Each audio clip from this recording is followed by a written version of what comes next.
Beda Yehovah se yebebo ni dinda. Meda Yehovah se bebo ni dinda. Moma yema no se. Kosina tuwe. Ya ma yemambo. We ena medema akwaba aba Adom TV. Jumedi atu ni din kranhyemre so. Abusua wote sen. Se medi kan kire wo se. Baba yebo ye mo ne biara na abrabo nyina so eye emra a wodi so ana hyehyede a ya wodi bu bra ye friend principles eneso so me no be ka principles be me nsem bi makọ na yo aso na tie ni ye dedi kan you don't need too much energy and time to do what you do. What you need to do is to just focus on one dream and goal. Unim you say ye yan wadi bebre ni mre bebre na nioma ha na akoso ha na apre ha na dabi. Unya adwene bako timopo bako ene mpo da so bako a de wani beto so e de akire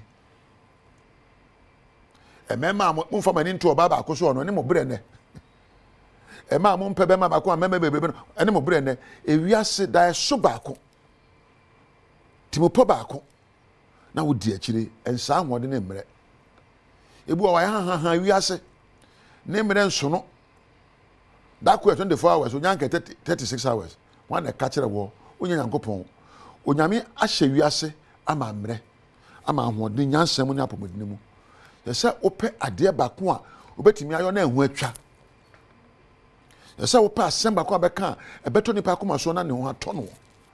So put him pop akwa betimi ayo na wiase ho asane no.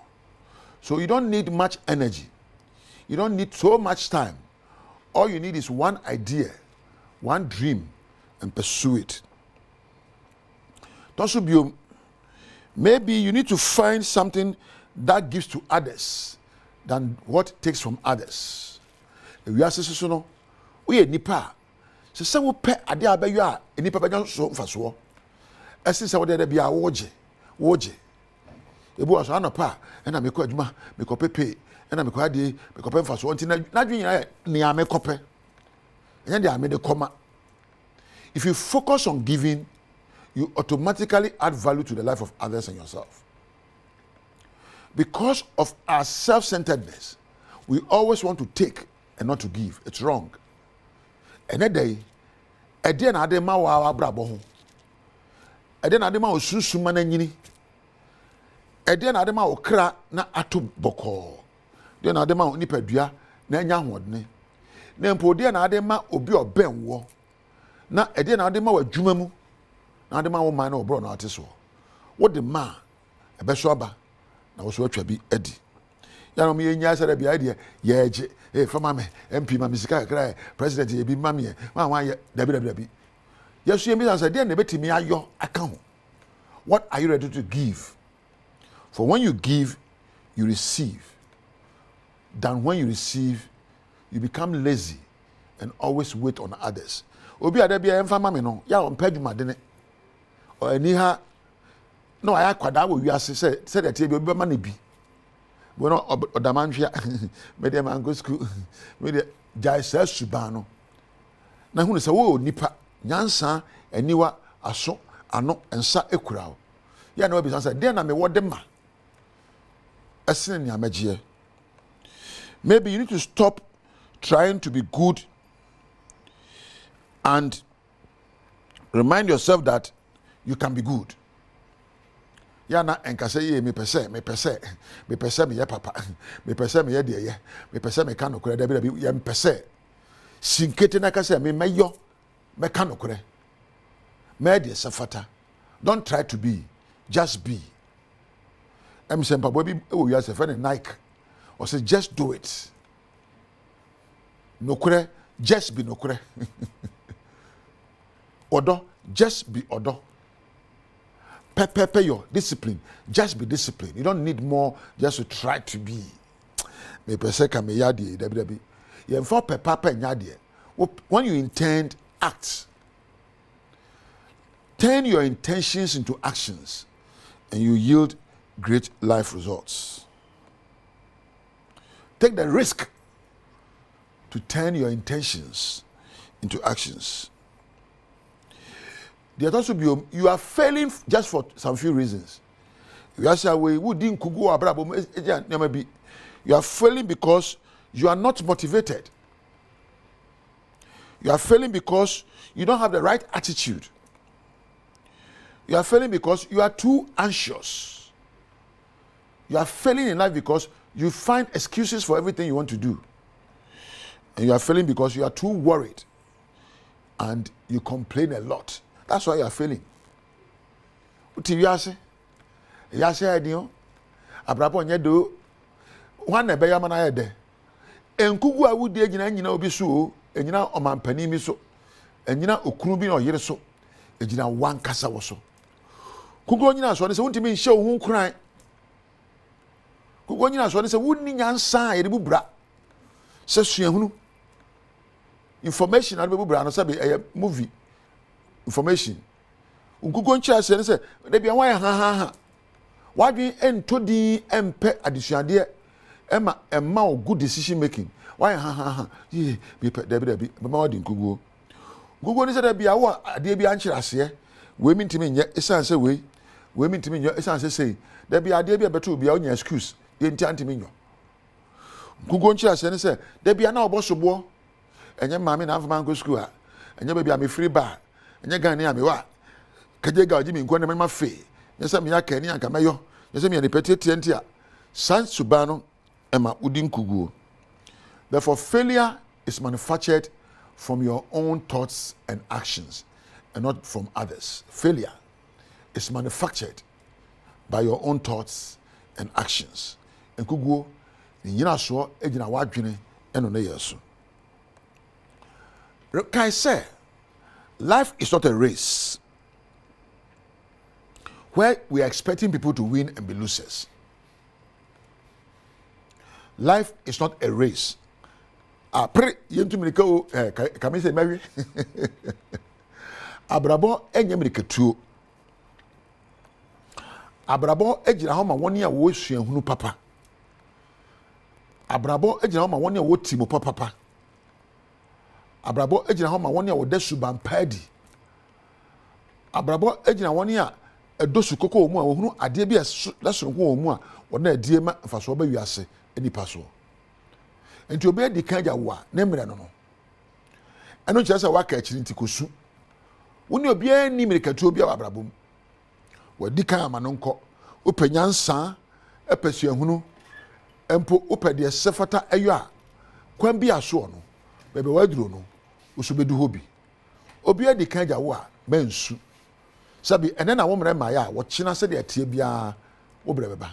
Se de ya no nsia wa no pamu no. Saa so na no nsia wa nwumre mu. Enti obi no nsia ba no pa ka hunu se wo so no nsia beba. What na meka no. Nti ene da dia meja wo no se empepere wo nkoto mampamrika. Na brabo ye kono baako mienu miensa na wo fra ne sa. Enchenche wo na afe. Se de atie bia wo so mre beba wate.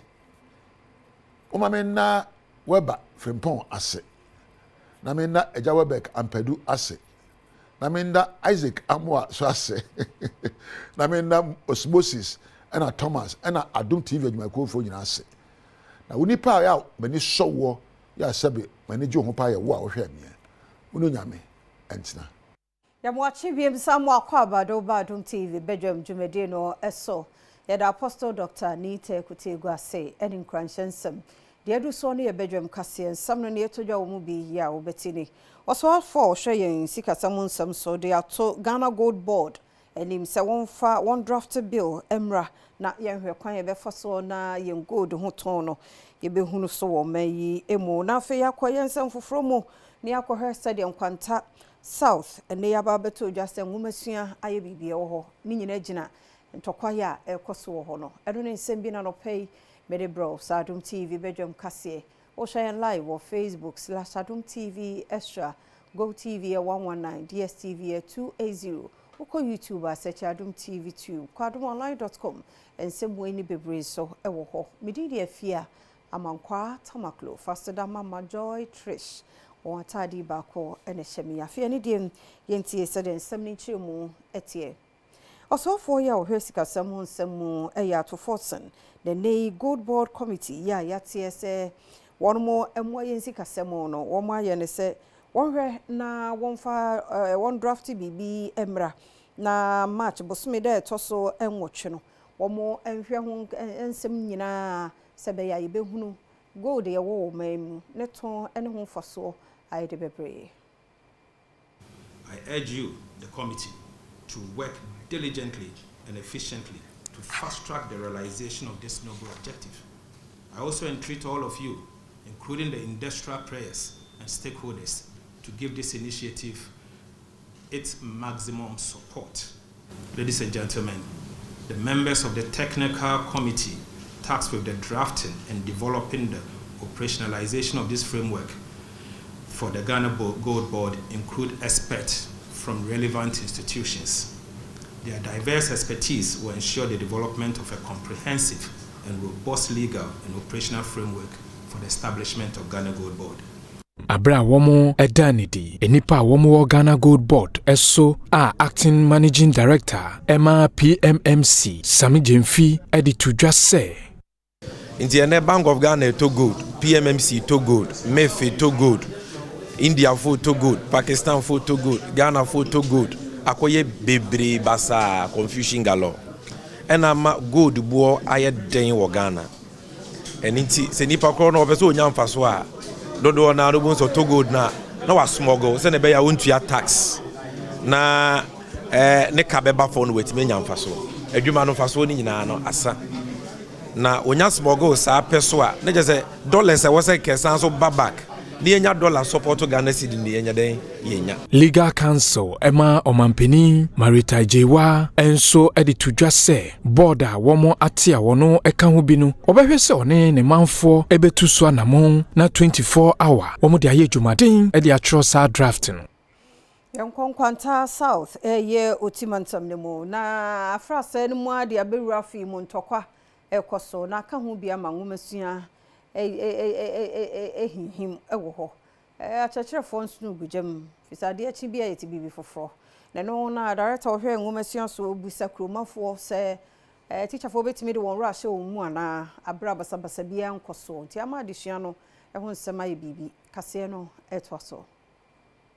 Now last year yenya the same similar situation echo any community any Emma your teachers na assurance say omo back na BBAC education any security echo yes campaigning to the extent say peace work ni so far na ye say peace about in kwanta teachers betting me acha there but unfortunately 2 weeks ni nyamana san pega ne ho bio ama about 579 teachers ayewo a district omo nyina akwa edwane akwa pe bibia ombete bibia enka na uhwa 9237 in kola and asesia omo be school Jufrikene Enkwanta South Mrashibedwani ode ato asie ye hwa adesua ho nsem so no ene abofo nyina enimu se ema won pre won ho so be ma adesuafo no asen akosku mu akosua de ekosise asumdue ebeba ekurum honomo na aba ama asumdue ni ho eji ni pankwa ni pewu ti se wo se wo ba ekosku emrekura emundu ya the risk element no very high. Yenyina yebetwen se yebebo ye humbody na ya pre asumdue dia ba asumdue ne ba dia ye nkwala betu asumdue. Osofo a ye no foforo Ministry of Local Government, Chieftaincy and Religious Affairs Ahmed Ibrahim na enu ne dedi kan ya wo call aso ye ho o de to adwumayefo ni nyina nim se nyenyimu enkabomu ene adwumaden ye no wo hwe fro bia ho so ombe ye de aboa aso ye no.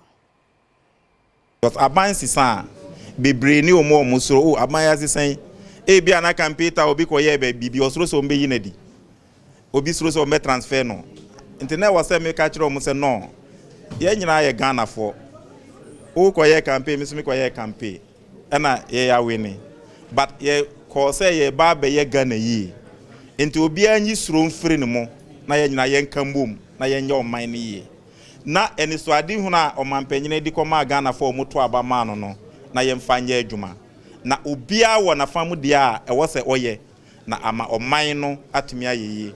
Swafo yi asan so de ato panyini a woda local government service animu se adwumayefo a wonom ewo metropolitan municipal and district assemblies oha mienu ani dusia ba akumu no won kan wonom nyina no hunu wonom dodo. Local government service, if you go to my district, the number of staff there are over 200 or close to 200, but every day you have only 20 or 30 at work. And I know it applies to most of the ministries. I've supervised most of them. So we will work together with you. Once you are punished and the person come to me, I will not beg you. So you must give an instructive circular to all the various MMDEs that there will be a head count. And we will digitize all the various MMDAs to make sure that everybody who is at post is always at post. Ghana Yamam Penny, John Dramani Mahama, na Edinson Phobi to judge dear Eha Ebibima Yen Kanko, any African Union, or Nina, and see a Behunu near 1 year, some year near young Wajuma. As I said, the idea what to abroad Funusuno, and also a Kahon, so ya one yama. I am Yadikohua, you bet to me Abwa might be man Kabum Kono, Yadu Yambuta ye ehon, no, and what day, then some Kotuja war African Union Financial Freedom, I say. And Ansimi Etuja. One of the fundamental pillars of reform is AU's financial autonomy. The over-reliance on external partners for funding compromises the organization's independence and ability to set its own agenda. The implementation of the Kigali decision on financing the union must be expedited. A self-reliant African Union is not just a vision we have, it is an imperative to achieve. John Dramani Mahama esan katwa so say Samaya wonom Adom African Union etena se de won sahye wonom de mirifemu a enya de se botaye si won nisuo se obede won ho no obetumi adru hu ade se woye adwumaden asana sa botaye no won se atumi aka. The AU has demonstrated its potential as a unifying force. However, the challenges we face today demand more than just incremental progress. They require some bold and transformative reforms. Our continent faces a unique set of challenges: youth unemployment, food insecurity, climate change, governance deficits, and conflicts in many regions.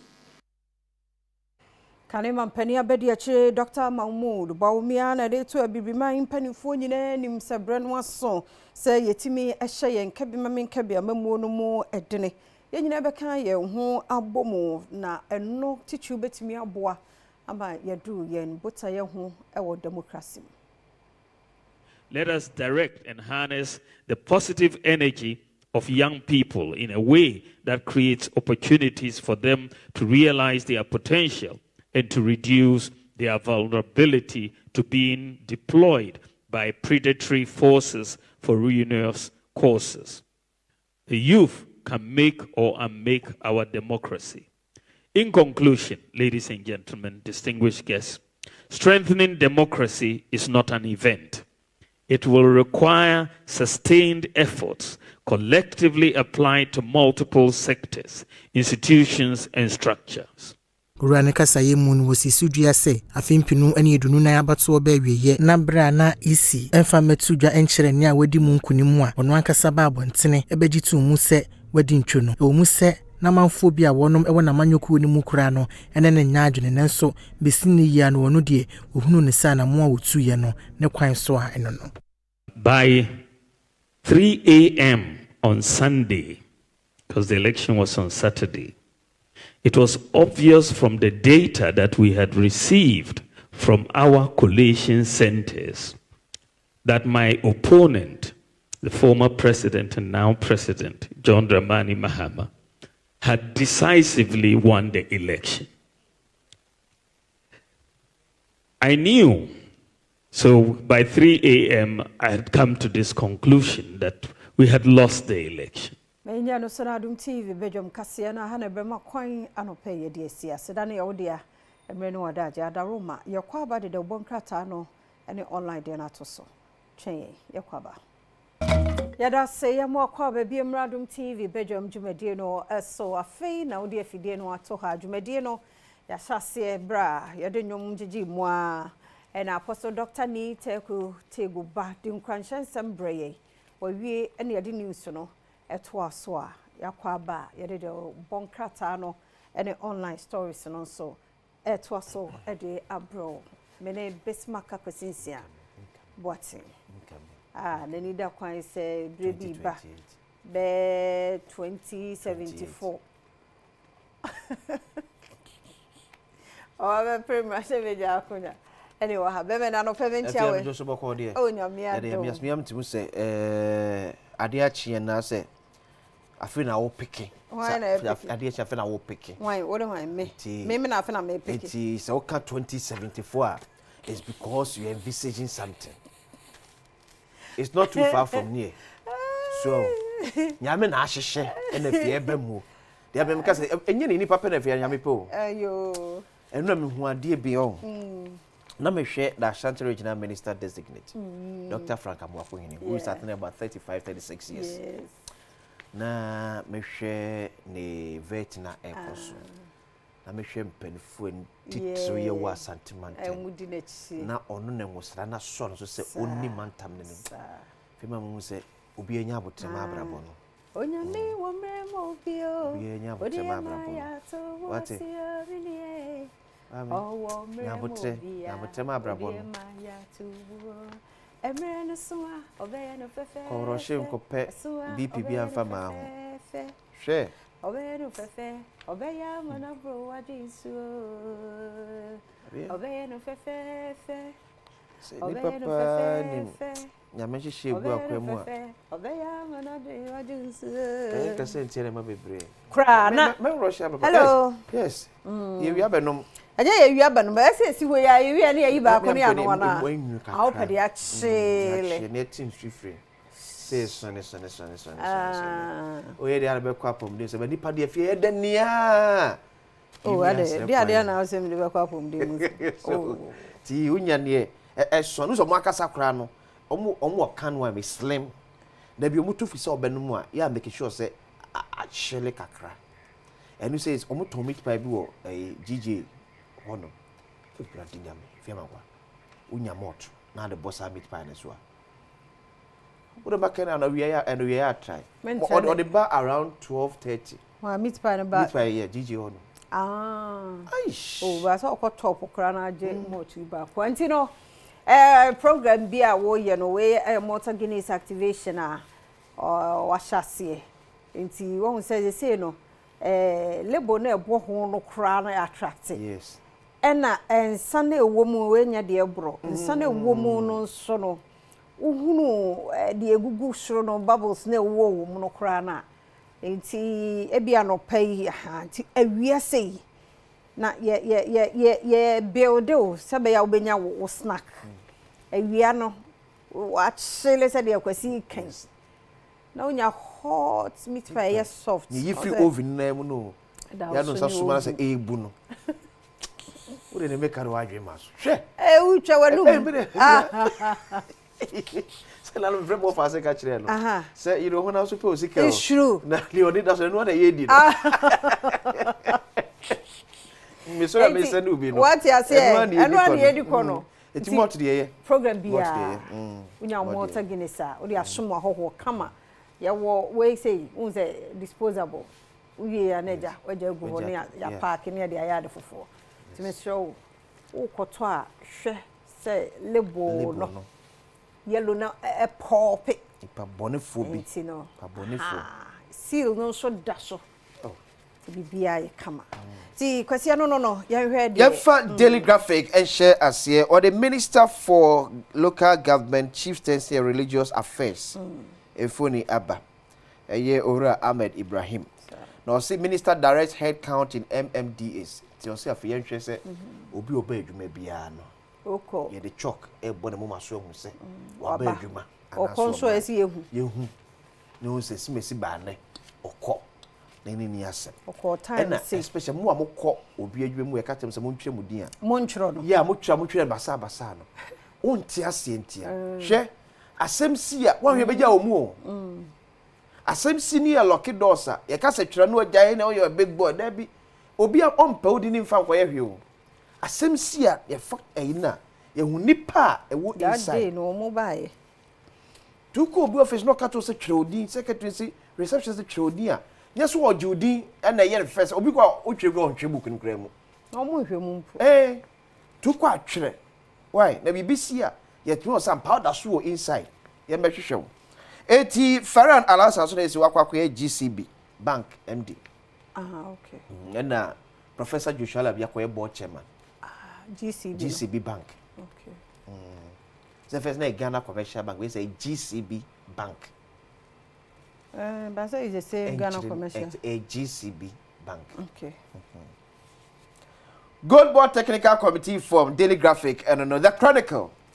We will deal with illegal miners ruthlessly. Munya for Imana Amma Kofibua.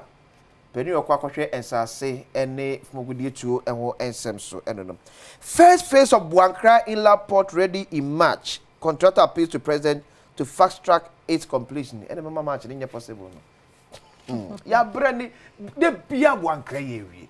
They be a first phase. I look quite bad time. Eja ko form. Yes, and you na se mo. Nkwara. Oh. The first phase will create in you. In the second phase in the she said 30-38 for the back. No. Asamu. Oh. Say dey na edile. Be yeah. Because on no sade abache to. O say. Man peninhwe na yentimi die dem. E ham na chese match na possible. E halum do. Ne ye nyambo ye ko February mo di match ye na afina ban ba be budget o boy no fast track and the money match na possible it the Chronicle so e de no the New Republic Afenyo marking praises Dampare refers to him as an exemplary leader calls for recognition during the veteran of Interior Minister designate Mohammed Muntaka eti onmonyamfo Alexander Afenyo marking so na ebo IGP so abaso so pani modern mo awo ball Ghana police bukom no enye adeketo akra Kandapa lied new footage reveals gather by gather account of how rogue national security agents kidnapped Emirate boss hey and then so to the bucket no kenkan why to ake obi krata kenkan mu nsem nyina sa tutu no kenkan the New Republic ensem enono the National Enquirer Free Gregory Afoko now. Fonso started. Say ora Gregory Afoko. Ya e chi mre bia ya ma na be ni ade nyina yem nya ni nyina mo se abanhwe na etimi enya no. Unbelievable. ECG operates 84 bank account with 20 bank 84 bank account with 20 banks. Hey. ECG. Ade. PwC report no.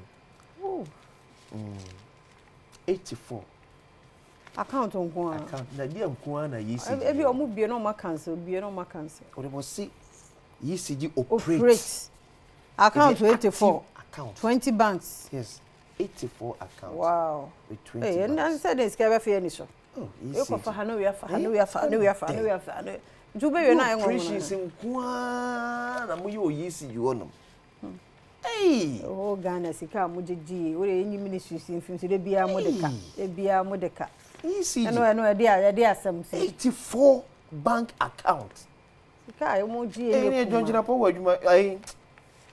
wadwuma ye hey baby ato tasa be tasa tin omo come na da bia nkade abo okosoro no we timi ji chitati timi ECG no na 84 bank account nyina na ebetimi account for oh look at the Twitter there got two different accounts me say nti bede no wahu na on say individual account e bia wo phone so nti eto makonkona obete na we no say to mu santo 84 account na de bia akura no obi apa na okọ ha we so na okọ ha sa bede ye tueska wo memu do controller account ye ba ko controller onua otwia abaju efo nyina ka account ye ba adey ECG. Ato forcing pledges to work hard for the betterment of Ghanaians. Okay. Sylvester Mensah has Ghana Exim Bank. The National Enquirer and the business analyst. Energy Tamaklos welcome news at NPA. Now UPPF boss allegedly shed 1.3 billion Ghana cedis to cronies as industry players demand forensic audit. Oh man. Appointments are not over. Exercise patience. Krachi Nchumuru MP tells NDC supporters. We should cry. No, my job. So one year we be here. It is a baby na sumo nya no mo peno mo. There's almost antis one so. But so nya patience. One minute dia hu no te one wo ye dede. Just me who dey ni pa bi kire. So appointments are not over. Now appoint any person be form. President appoint ya bro so 6,500. Na just me say afena ni kan wo hye na adwuma no ase. Adena say obi apeso owura mu bi nya abotere na de ya o ye ko ye ni mo bi be ko no obi aba no obi akọ no obi aba bompaye. Se ni nsusu ye na adwen ya wo mo mai no no wonuro ho. Ye ho ntoye. Wo to wade ye appointment be. O mu ko mo okra no be wi akonta be buo na ye fro ha kire ye fro ha. Sasa kwasi yan adononline.com ti go mu awasa chief. Just urgent road repairs and regional representation. Yeah. Akwan na so mo ye urgent. Se dia ni mani mi ya. Maintenance na say ya akwan. Yeah. E dem be boka bebrebe no. Ayi ekwan ba kura no mo ye na aha. Ayi ha chokwan. Okay. So mo ye baby KFC. Yeah. Stretch. Ah. Do a carry. No say da be me kofa ho na etutu na say ebe. Ebe. Ye maintenance nya. Oh, omo anye ni nya maintenance na ye yi a. Adi ahia emu tutu en emutu a unhu ha wate say ntokro na das yo the next minute we ko na appear baby ti sa ne na musa trade minim ha omo ye kwan no but amna bi tu na wan hwansi ano ayete say o mirror o driving a screen ebo boss one wan see wo han say wi na extend no na expand sa na kwan ni bi ye I think no many penfo bi ya adwen say akwan ya de ma contractors om ye no me emfa penny bi edi into so emfa contractors need into so enti bi anka hachokwan whatever rules na yeah ti hachokwan be kwala ka contractor ndi that so tukuna so how bi wo ho na say contractor we ene yes akwan omunyenje omu number nto so ye ya frefro mo no bi ehu adwuma bon ya yes fine, you better me name kwan no, but I say the signpost is here. Esu na. Construction that who says how can money we. We na ye. Contractor we na ye. That say di na chi na man nyina. Ne man so ba be to adwuma no so. Na wo. Ko ba pa money o be ye. So ati ase. Where do you am? Yeah, hold you on. Nti said you can ye no so adomonline.com you will be ejected if you become an obstacle. And we are great minister. You know the kokobo. Ma adwuma ye for. Wo be ye si akwan bia no. Tale ebe you afro oso ntwe bia ya mamo megu nanimu ase nti full list of technical committee no to develop legal framework for gold board no and also wo mudin no aba say ye gold no ye wo gold nso ye ho kire ye aso ye tonton nanamu saa nti ya te committee omo fa framework na mra ye hwe hawa ye gold ne ye beton ne ska no aka o mai mu nti ho asem no Dr. Moako hene and also say we promote good governance through social media. I was on social no da so on na ye nti me ye na nanka ye musa no kra nka be mwa nti ye no so ehu asem eno no en eye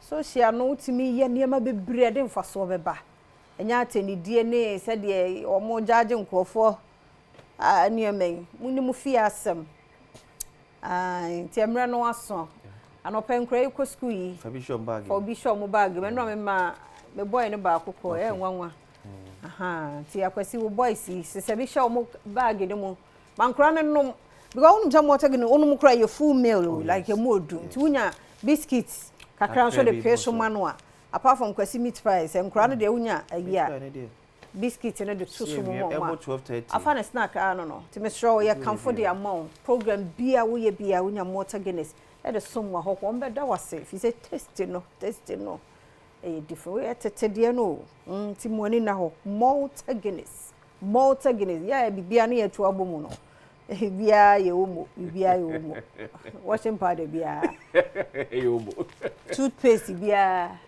Hey, president. Oh, and your fault. Papers be a graphic. Normal. Beto omo. We man us. They be new way. Can you imagine? Yes, by the system. It's in a Malta Guinness in here. Yeah, because you are down medicine. It's here where Eric said body I cradle. But they say sports no bro. Now for health tips no bro. Protect our little lungs. And crano. You force one more duane no be na choking up. That is some for but whom come na ochimo. Ambo atema beba, ahun sepe no beba. Na fi nkomo ba ku mienu wewuram. Na ono abo aginam asem we dika. This one one beka. Owie pe na pensem mo. Tinyi free ha. Kotie bibia ebe mu akoma abaso. Tie hwe Adom TV. Ye wazoye. Ye dase. Right, fantastic morning. I was saying watching what Kwaba Mason said, I could even some twice or seven I will can see some of the dorsal.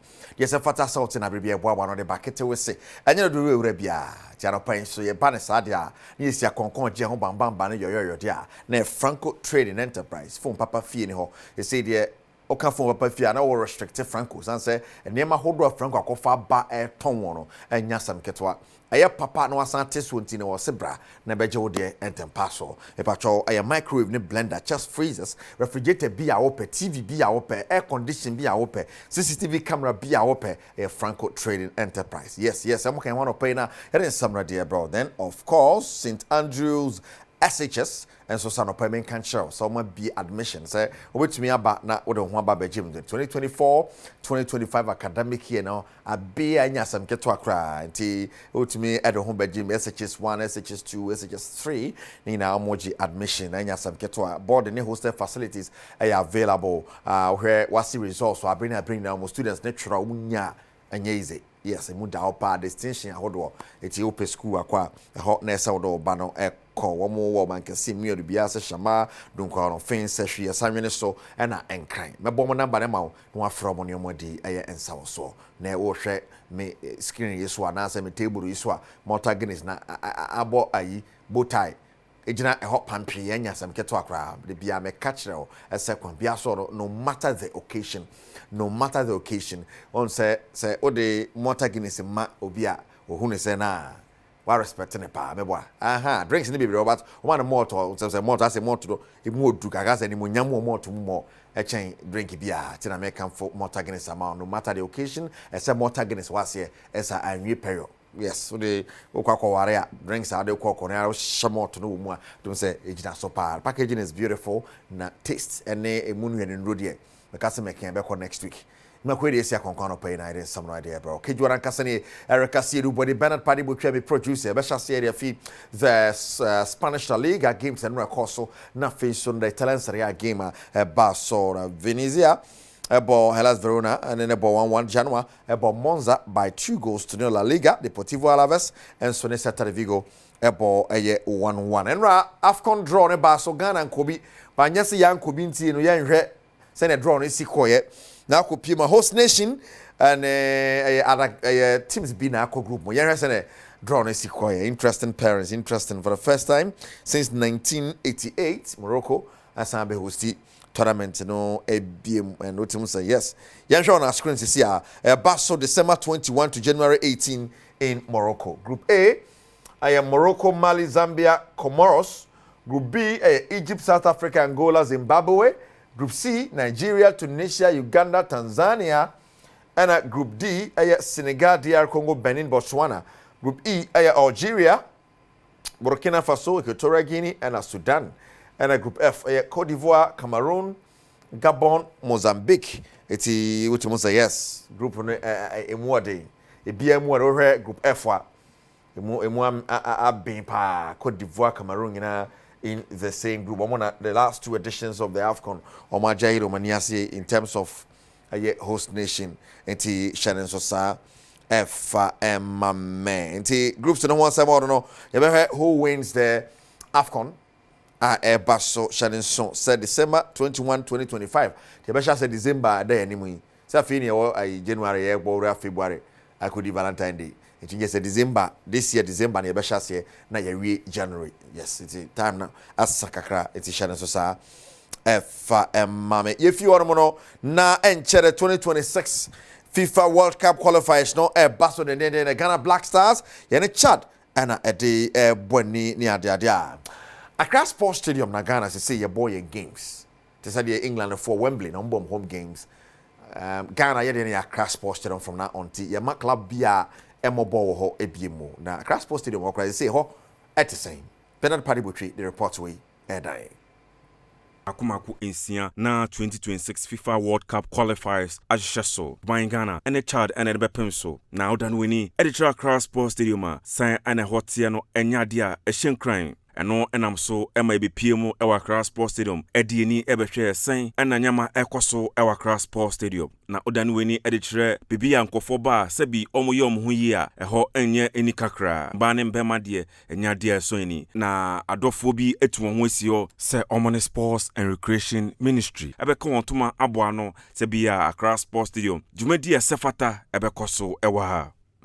The Sports Ministry have sent a delegation here that the items down there, we actually don't see them as items. They are kind of garbage, and they have sent an information here that those garbages will be taken away from here, and they are going to first of all send in auditors to come and audit all that is here before these items are being taken out of here. Well, however, we have still been here. We've been waiting for them to come in with the auditors. No information has been sent since then, but our question is that are they ready to help Mother Ghana? If we are still standing here expecting them to come and bring in the auditors and let this happen. And we are expecting the auditors to come in. They said they were here. Between Etinyameba Bernard Padibotri, me and I'm dear money boy Ebrel. Right, Bernard Padibotri that's a pie influence and copy months and former chairman at the Ghana League Clubs Association, GACA, where Alaji Raji, yes, Alaji Raji, and then somewhere to great Chimo say, Adeba Ghana for San Fan and Tuma Pai Friday, Raketo Kreku, president of the association, yeah, you bet to me beer, so I can football for in our boom. Now I'm on to Tiamu. I put you at the amount. Say, you're qualified to the World Cup. The FA president doesn't have any choice but to keep all of us together. Okay. And he must initiate it. It is possible. Our qualification to the World Cup is doable. Depending on how the FA president will receive this my message. Because he knows I've been silently talking to him on this issue. You see? And I'm talking to some of those close to him on this issue. It's very, very important. Okay. It's very important. Sometimes unity breaks bounds.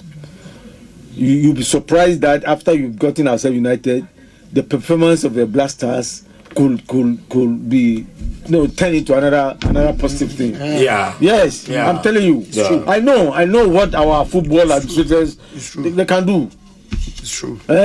Please, Mr. Ketsukeku, if you are ordering some to a drat sano. Now, if you na Yakopio Mateba Kumasa Sane Koroko, Nano, we know Munya over Carella, so my frock or that table, Neswanya, some Ketuakra. Now, Dr. Prosper Nete Ugum, one of a coach at the Makotoko or say, Kwambia, so near just some for table, no, and who say a quality or more on our bomb at that table. Quality, teamwork wins championship. You can have talent. As Michael Jordan, the famous Michael Jordan said, the basketball legend said, talent will win you games, teamwork will win you championship. We have the quality, and we need to blend this quality to be able to make sure that we keep winning games that will let us win the championship. So the quality is there. We've gotten the quality in terms of goalkeeping, in terms of defense, in terms of midfield, in terms of wingers, center forwards. We have the quality, but then as a technical staff, it is our responsibility to make sure that we blend them well so that we have good balance. We have some stability in defense, stability in the middle of the park, stability in offense, and then this balance and stability should be able to translate. And to Meno, ne coach Pospane Togum at the two dra. To say Koyi Sadia, Nania coach Bayo Boka Crania, but Yanko back to the Italian Serie A and how that game is here. Koya Shannon Sumame Franco Training Enterprise and then pay Malta Guinness and a dear Deba. Back to the Serie A, the can't catch you. Venezia and Hellas Verona 1-1 at Genoa bought Verona by 2-0. The course of that particular games now. Napoli still on top. Our Italian Serie A 53 points. Inter Milan second with 50. Atlanta Tosso and San 46. Lazio Tosso 9 or 39. Fifth Juventus 37. Yes. And when the course of our Italy Shannon Somame. So over numbers here go 0246 422338 and 0555 939311. Franco 4 number no. That's all. Now we say yes, something they did rather so 40% discount and a Franco Edema on anything Alberto or Makachi and Yasam Ketuakra. Franco Train app on Obet Madalo App Store and Play Store, nothing so francotrain.com and also Aquam website non your medicines also our home of Franco Train Enterprise, smart TV, air conditioning, CCTV cameras, blender, fridge, body. You know, Benjamin Franco Train Enterprise. Not yet admission for St. Andrews, no. SHS no me we are sending message say me mo number ne man 0244 6969 11 0244 6969 11. Yes, and your first number, second number 0207 891004 and I memo the same 020 789 1004 020 789 1004 St. Andrews SHS and on my be admission say for bane bra na o mesua de hu say teacher fo mu gwa hodo ye teacher ne de o tori atutu no bro e bia nkwala ne feel da be we mu no mo try exams bia wasi ya mo twetwe so mu twa ne rough ni kama party for ba call St. Andrews SHS. Now I am Malta Guinness Malta Guinness ade FF makana mienu na say beauty lies in the eye of the beholder. Beauty lies in the taste lies in the mouth of the one wada be. Malta Guinness no matter how the here say fans actually kakra kra de we kunu kra. Kama pa. Occasion be making sure say Malta Guinness e was here. They say who say e show to so form wording. Malta Guinness e form a price na kra da form kama. So na be obi abetumi anya be. Fie kra de ka bi hihye fridge mu. Unyo hoho a we yes ni nim kama. Na ja hoho ise posepo. Ubone komana ubone tin kuli. Ha meeting bia sele sisi omo ye meeting a na mu twetwa bia ne ade ha ye ne mo ye ni bi twetwa bebre no Malta Guinness na de ka jama kitana o bobo atim say something dey there rado zo Malta Guinness papa ingredients a hodro ewo mu nyasam ketwa eti ye ka moto a papa ne nie ai tuzo bia koto bibia os metomot ha original one ni eti chane so sa fi my ye ba gina so na no pay ye de see Mr. James Riafe Akenton, CEO of Kent Homes, Akenton Furniture, Kent's Cap, Kent's Kitchen, Kent's Transport, Kent's BBAB. Fantastic morning going out to you. On your workers in Kent Homes, to the minimum say, Cosso, Manfo, Amo, Pebby Atran, now won't be Atran, be at Makoy, what done a quay, but I know health. Well, me, I made the man who say, yes, a quay, it's a memoir for me, some light. No be aba jene dan. Yes, 3 bedroom, 4 bedroom. Yes, so nya ba bi too. Ah, kama pa. Era say o man for ba bi atena. Mr. James Riafe Akenton, fantastic. Morning and pay abusia Bernard Paddy with me producer. Kejuana Kasani Erica Siedu Bwedi. Koso ahwe ye de apomode wonsam. Eto aso. Meda seme mwakwa benen so do Badwam TV Badwam health tips so said enu a wo kan ye ho ne so Mijidi yeso obeka ye ho vise de edi nkomo no afankra no ho titiru protect my little lungs. Ye monkra na lungs ho ban. Enkra ni nidi said enu a mama na esi chire mu chire ye na. Enkra ni nidi nti ye force wo mo. Eno wa chire se be bia ahrawa no wo ene be bia aduane fa no ye ntoko kitua bi. Wo force no ntime hume no.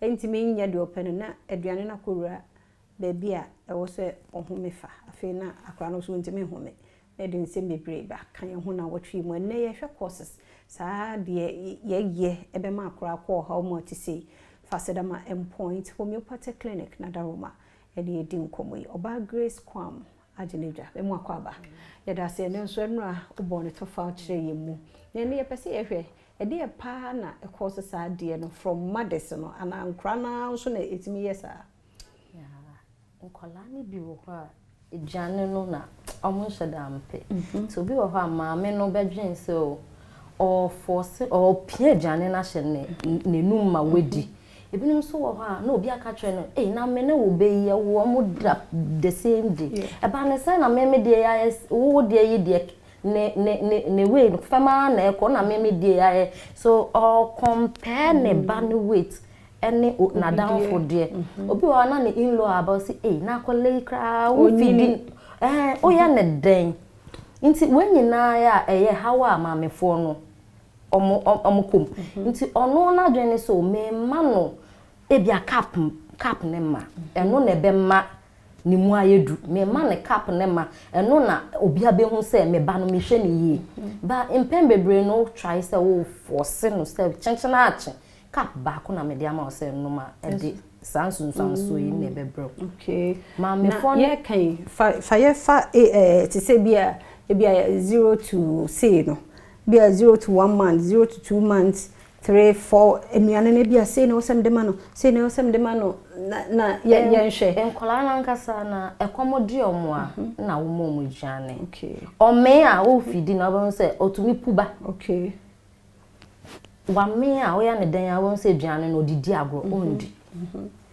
nti enkola de number of times a wo fidi no ne hia kakra okay odi kakra no na wa me a ja no onkodi agro no ate ho na ekomodi na obeba nti anya se meka se wo ne a wahehye se opese ode ma no na obi kra ho a aduane no odi a one obi kɔ round sa odi ba ko a no wetumrika na wakwa aba na wabedi mema na hawo nya botre ma no nkola ne nti na ye wo ho nya botre ma akola no na sani obedi na odi ama me because o try say wo force ebe wie no abeda ayaresabia but no ka say positioning be the way do omoto no so timi cause problem say ideally akola odi ne to obefidi na odi ne to won sa ha na wa mane from ano atare wu from ano nti ohwe wanim say na wo manage ane no sa na correct position obi wo ha ne ba ne da ho flat na o manage ane enye obi wo ne ba ne dampem no otiti mano say nyesa ebe wieche na aduane na kogu na hrawani nti kogu na because ya me ebi wo ho a nkura yi hwehwe bo won say odidi na aduane ni firi ni hunu mu ba eno na chawo say aduane ni bi akọ ne na hrawani mu ne baby ode ho me kwan afa ho ti enya normal say wo fidi wo ba e wo say bi fa ne hwene okay normal kwa ti sasa akura me a ye ntwa so akura ne me a wa me wo kenyin kra wo me a odi anko bio nti akola no o force na e na obi won say na wa fe because eduana bro no so won say obi a wa nfe no won say na afedo home engina so yi nti say wo fidi na wo notice say akola no ma no o ma na enenam na no ho ndi ampa twotwa so wa me okay yada say nti eno nso yesua wo me ya atwa so eno ano no fasedama endpoint homeopathic clinic abata ni nyina so ye be ma so ye oba grannies nom ne ade obi a ye ntie because ya na ye gya homa bia nannies nom ne so nom ne ade akra ni di na ade so papa sha no ni di ntini ye force Mr.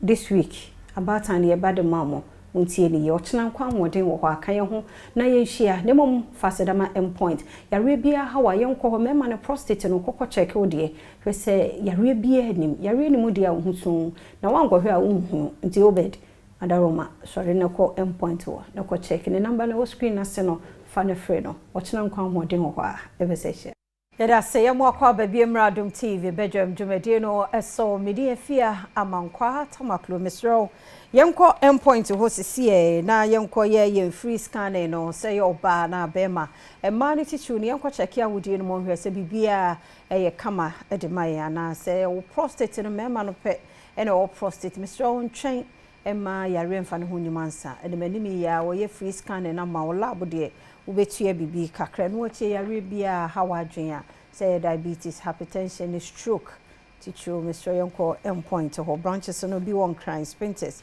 e wo shell signboard kuma second mabo ahia wo Angel Educational Complex takrade so ya anaje Estate Tema Committee 22 Techiman Hensua na Face Yama Nzuma Fred Dog was 0244867068 0244867068 and 0274234321 Endpoint Homeopathic Clinic, the end to chronic disease. Inti oneno enkasisi Arabia how do friend CCA na obejo so enenso erade ayadom ama give us a center abadandue mo mamena majoy trish ase pa ta de kamba fefefe awo de amami na Frederick Opticals enso share abomede ho eban Maureen esiesi ni so kama fefefe timido mu nyina se papa be me na no pay me mu ache me just Savia bibia bokode yes wado ho aye fenso ezere wagege ademu oh wow say Dr. Kwabi ho ya na bibia wo ye bia na say reflect what you say ho aye fe pa ho aye fe na say Dr. Kwabi so ho ya Dr. ho ya pa nyame ase wada ma enenu na ba ye hwe ne ye we ni peduo ayo nti me hye enuru na se no ye fankrofo wa adwuma mu ese ne ye pe truck drivers omo mbetwi science trucks na ye de FM ye supply no ye supply no ye pe bi nti se wote ewo do wa side a obetimi anya sa adwuma bia ye wo teshi no ngwa side nso a obetimi anya sa car we na watwi sa trucks ni bi na watwi nti license ni ye valid nko ade a free number is say ya nti mi wie nso a mesade atudwa nti mesrew January yen time fan nkofo adwuma mu opportunity January no cry say yi nkofo fi adwuma mu it is one opportunity we dia mesrew for 0240 no maybe number no sa 0543 222470 0543 222470 me number come dey yo nti so your truck driver fresh number no say ya obenya adwuma aye say ya mo friend tamo enya fe no work first come first serve now doctor say wa wadwene ye adwuma pe say no nko na criteria obi on more tifie ne akoje license abre no oga chenso on start kakra wonti menye nti mesre wa wadwene ye adwuma fresh number no na fe ye mo ye ho ban ye mpa hoɔden bi emre ni padua no hwɛ sɛ wo ho nyɛ den da bia oda sɔre no ayɛ moso da bia wo yare wo foafoa nti adwuma amanfo pe wu ntimi nkopɛ bi office adwuma ntimi nyɛ bi ankora adwuma nso ntimi nyɛ bi sanse se ntosi kura na abefa abegu fie a di nansa ntosi ni se nnuro no omde hyehye ne nya abepro enya adoa ebepro carrot kura de ye nkanasem ono anka so ogu fridge mu no ahya ase ye mre nti no se wo ye wadwuma ne se ahoden ni mu a obeboka ye mouse kampempem a obeboka wo ye obi adwuma nso ne se da bia wo tifie adan ya metiri pa me memfie me ya me gonjon pin atu me nye pin me ya obepam wo fie adwuma no nkofo opadwuma wo kofo opadwuma enti ye nura ye de ba adwama nso ye bo ho dawuo e wa Adom TV so any affiliate stations ni other stations ni nyina no kire se ye boawo amonya ahode mapa na wo de akonnwuma so aba enti se wo ye be ma na da bia wo de ho to sa na wo so te adwendwene ne dɔɔso adwuma e wo so ye wo fie no ntimi nya dia menua wanwe ye bekum enti edumre bia ese o ne ma ne na ekum ma ne masa wa na ekum ho se wutimi ye wadwuma yie efie de o so de bo afie wo boa na ade sanso a wudi wo mensem a masa da bia obepie no anim sere krachi a wabosa ko da gina camera ye kire wananim nyina sere kyese anope wo so de ye no wonum ti ans wo ba na wantimi anya dwuma ne wo fie mpa so sister fie ho na ema oti anope yi krachi no nsi abo no so de nkwadwuma monka nche papa no monkosa nsuo nsi wo papa ho kyese fie nye de minua eba ne saa kyese waye mre wo mpam mesre wo eyaduro we ne enom give us cool capsules say it say anetie bema bia waso ne sisi eda ho sei enti kire se sisie no sa ahoden ni mu a wontimi nya dwuma wontena se yakura wotena se na wo sode a eye problem wote ase wontini no ankase munyina sisi enti se wadas wasode a no pa bia nko anya TB nso ohie bia nom na niema ne nam niema mu ni ade no wo de ndie mfifire ne bi ntew obi wa se me de mfifire ntimi o hello mfifire ntew nipa mfifire ntew yo ene ye wa wasɛm a kyerɛ sɛ wontini no emu nyina sisisi enuane a wodidi die ene nneɛma bi a ono no onom no emmoa mantini no mu ɛna hɔ enti mesrɛw adura a wobɛnom ene give us cool capsules say na tie say ya enete enti ukọ drugstore ho no ma also pe give us cool capsules ebeboa obi won so a waposa nani aposa nani kala yi asesa wahu yesi wudi starch na wudi hwan wudi banchi wudi brode atie na hya no so se brode no enha ayi eniema bi wo mu ayete se fiber entientia bi wahu mabaa bi wo mu a wudi a eno na boa ma etimi digest wo nipadua no mo banche mu amudwa banche ne se mu ni menken so the same thing enso ya gene se wudi banche wudi brode wudi menken no a ena ma okoko eye kese tie na hya no so se enuane na wudi no de ntimi digest no de ye nchansi mu nuane no enu ekọ nipadua no ma digest ntam o wuni ma na ma menka nkyerɛ wo eti aduane bi a wudi no make sure se wobedi aduane a fiber wom obi di akutu a o meni nsuo ni nyina no wato enuane no ewom na to atwene ene wa anoma kutu nsuo no kura na nkeye enti mesra o sa anuane na agusu a wudie esamsam nuane eno ya sone so enti fiber na wom ni nyina akọ enti wudi eno no na ehye wafunu kutu wafu ya dokoso sa bese asa nkoda adi mu atete wote ase wo hom ya na to sa wutiri mu nyina amama nginem mesra wo kope give us cool capsules na tono obetimi akoto asode betimi afaade wo fom wani so bete wan na wo kasa nso apampan bi a machire wo ye ton drugstore ni pharmacy shop bia fresh 0543 222470 so obe ama no nso eguso a ye animgu asede de ama na ye 2 minutes a veins no amama ina abegumo ahode nim ejentimi nyina so mmuru 2 minutes na 2 minutes de mekoya na me baaye ye timi gina ba bi dwonso ba 5 minutes o entina se yakoya adwuma ne yakoya ni 2 minutes de ayakoya na se ye baaye bema wadwuma e beso anie no usika abeyi atopono so ka ho na wadwuma e beso anie nso ka ho kope give us cool capsules na tono mebeyi veins no emu amama ni nyina de afiri hwa ma ho ba ko enso wa ha ma mema ni di mensem preko pa ye frɛ ne give us p capsules p ni gyina ma power ejunum give us cool capsules na de p no nso ka ho se na tie we na yi nti no mu amakwan abedam we na we so no makire na ewoso niema na esheki niema be ma na hyerenke a na epia ne ba ebetimi agina so ache na ye adwuma yi ye be ma omo apia o sade me bre ya no pai ye man ni ti num ye edi brodo ni kosua ka ho no ya na anim ayesere wa bonti usakosakosako no wonso ye be ye obi ofie fresh 0543 222470 drugstore ni pharmacy shop bia chemical shop bia benya bia to ho aduro ni say nete ni me no yenom ebom food and drugs authority age atom entime mfa ni agro why mesra wa kono kotobi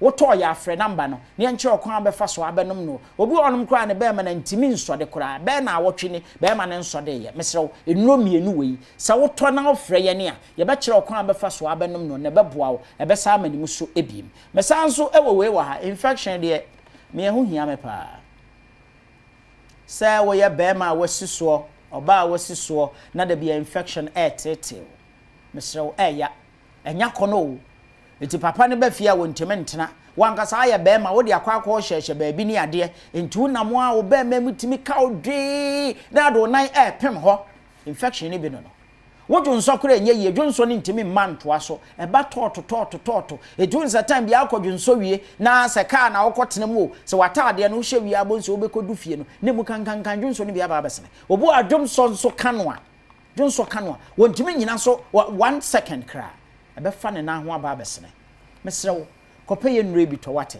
we na beboa na asiesie wo na ama wanya ahoden mapa na dwonso no so atimi flow yi mentina ho ni agro kan kire me se ye de ya to nura ato ai wonto aduru ebe sa oyade enne enam de aduru abrewo give a GC capsules ene ne mixture ye num nim ye no nyina bom ekuro bi e woni padua no mebekum no wa wodwonso a moja wo mu wodwonso a ne mu apai mienu wo ba mu timi keka wa mu watitia wo ha ne wo hem se oyi a bombs bi esisisi wonom no ya na nya nika wase kwan ba bi timi keka wa wo ye ho hwe nye ye wo to nyina bra ensangu sister ensangu kope give a GC capsules and MS channel tonom ye num nim ye no nyina bom yɛtɔn drugstore ne pharmacy shop bia edumire bia bonsa sabe eniema bi efifiri wase ba bema no kra no etumi dumire bia ensufin bi efiri bema num eba na atare wo supporter num to why create me why bema na no firi ho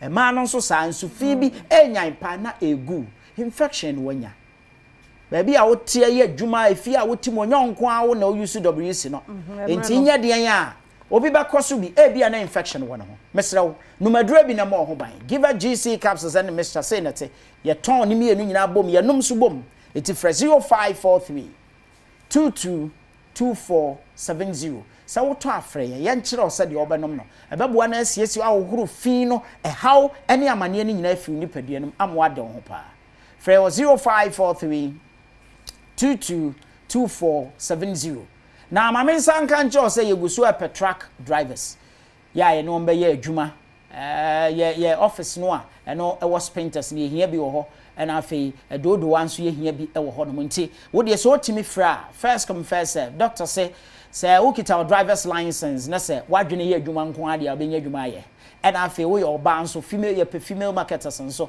ya mbetena cars no mo akɔ distribute enuro no na bibia nso etimi aye kama enti eno nso betimi afresh say ya make say ya betimi afre na franka befa na wo no wabonkomo 0543 222470 0543 222470 nyankopon kan ye ho na o me ya ho den da bia da GES Herbal Center for us yegusua yese yemwani nyina yen support free policies for a healthier tomorrow support smoke free policy eni kwanse no nom ye cigarette ne ho ne ma no wo public places terminals no ne ade emra no wo ho wo de wo enjoy life but the onam chain no secondary smoker no ne de ne dangerous so pa be wi ache na yare ade a wonum bi da obekọ hospital yes wonum nsa na anum cigarette na eno na affect wow ama wo yare tino beaches pubs hotels restaurants workplace transport terminals ho nyina ye hu sa wonum say ye shisha say ye cigarette say ye die wonum nko ade ho no mra no ho mbetimi achew na wonum sa cigarette ne shisha ne emu niema flavors ahodo aba nyina na cancer ni stroke erectile dysfunction ni infertility ni nyina etime cause sa niema nti asra mu nyai Food and Drugs Authority ne one partner management services for health omo enede da boyi maye nyina FDA for enede da boyi manti mo me nhya no so ma menkomra ye ba ye beto so yada say yansamu akwa ba bi Adom TV Badwam dwumade no eso na ye bena da bi mu unti Faith Homeopathic Clinic aba ye do ba bi di enkomo Dr. Kofi Amponsa agenedwa ewa ha do ye mu ache ye nua e bi aboko nyame adom so pa Nyankopon adom se makase de bia me beto ana me diaji because me do teach me say de ho fama with hairstyle bibia pia na manfo free di ho ada ka se o kasa nko auto no so manfo ne je ho me do bi ase anu ode sanity mama Faith nwe nyame adom ne ho ye se asore na ekoso Fridays no we watch night bompaye Wednesdays no asatana se ipadodo eguni na ase na no ode o hwe kunafo nipadodo aya nyame nam ne so both physical and spiritual nyame nam ne so ji mu fi o haw mu no ano ode on se yade bi o hwa ya na nye saa kwa yade bi o hwa obi anu dua oba o de dun ma no a wonu fie na o ma se e also bompaye techi ko se wo di sa dwumedi we ya yare bi o hwa nye saa kwa ibi wa na ye ntoma yare bi o hwa na ye busia yare nti se wo pese wo yi free nipa no so a also mo ni ye di won paibo so for my mom paibo ni agro because adwuma no eden yadi bi wo kwa na wo tena sena wo hwe nipa no a wan kasa kra wo hwe no kwa mana kono so ya na nsem techi nti nyame adom bibi ekoso kama na igusu esan bo ahwefo nkai se eye free screening no ekoso eye free screen na mo bibia oba ede ko machine so a check 36 organs amount maybe a ha ne wo no yebehu yehuna wan kasa nso behu bi because screen kese wo ha eyi ni pedua kwa ne begu so na ache baby o ha ne wo nti nye hunu pɛ na afidie no ankasa akyerɛ o body mass index umugya wa hoɔden na akyerɛ duro a yɛmfama eduro ne yɛde ma wa na odi nhyɛ ne so asɛde yɛde ne tibia wɔ sɛ kɔ ɛkɔ nso a ɛmɛbim nti ne yɛhwɛ chronic cases ne acute cases no wohwɛ sɛ de yɛtiti obi wa na yare na bɛka no so wanu maduru akyɛ watrafi akyɛ wa na yade ne bae no wa amanani anko nipadua ho wasɔre no pɔtimu sɛ nipadua ne nkoyi but ɔbɛhyɛ ne ho de akɔ adwuma ɔbɛkɔ adwuma no bɛba na asan ayɛ kɛse na ɔno ato aduro bi ɔba no ato aduro bi no ɔba abɛnom nti ɔno maduro no wie a onim sɛ aduro no ɔno mam na akɔgye ne nkwa but ebi a yade na wodo adwene nsusu sɛ yade we na anom ho aduro na ɛnyɛ saa yade no kora ti aduro na wonum ni nyinaa no ɛkɔ nipadua no makɔ ha nipadua no ɛno nti ɛna yɛde detoxification machine aba yɛde detoxify nipadua no saa nnuane a wadie nsa a wanom nneɛma a wode ama nipadua no ɛnyɛ akɔ ka nipadua no mu a ɛtete hɔ no na yɛatwe saa fi no nyinaa afiri nipadua mu ewia yɛ nyadagye ama oduru nti sɛdeɛ wɔyɛ de nti bia wode ba ɛyɛ deɛ wɔ sɛ koro na ɔnsɛ ho Ghana ha sɛ mfifire ntie a yɛfa no sɛ normal ɛwɔ sɛ nipa bia nyame saa ntokoro nketenkete ɛwɔ nipadua nyame amfa amam saa kwa ɔde ba nte sɛdeɛ wasi dan na wode mpoma de ato ho sɛ na ɛbɛyɛ a wopɛ sɛ mframa ba hɔ a wobie mpoma no a ne mframa afoma ba dan no mu but sɛ nipadua no mu yɛ hye woyɛ adwuma na wobrɛ no mu yɛ hye a ɛwɔ sɛ mfifire ba abɔntene nipadua no mu dwo nti obi wɔ hɔ mfifire nti no ɛno no ba saa yɛ stroke bi wɔ friend heat stroke ɛbɛtumi aba ɛno ne ba ehu paa nti ɛbɛsɛ sɛ wo hɔ woyɛ adwumaden ne mfifire nti wo kora no a ehu ɛna mfifire no nso ɛte wo boro so a enye papa ubu a onye adwuma bia ya otumi se na mfifire nti sa obetie mrantin because mugya no wo hyew no aka ne sa onim se o how bi na eba won say this time nua ne ye die na efo se no na eboae no ukọ no obi didi a mrantin no eje ono oba pia o pese wo gye nam a wo hu bia bi gu so ne hu so no nso aba but no no nso wo ye bro so a e de o how ebrew ntia ne tatu nkofofo se anadwudidie enam dodo wie se onim se ubekọ na mrante ba miensa kuma ponchi na ponchi mu ano esija so no mu omumi ansa ba wi ni nyina owi ofu se no na amana ye okay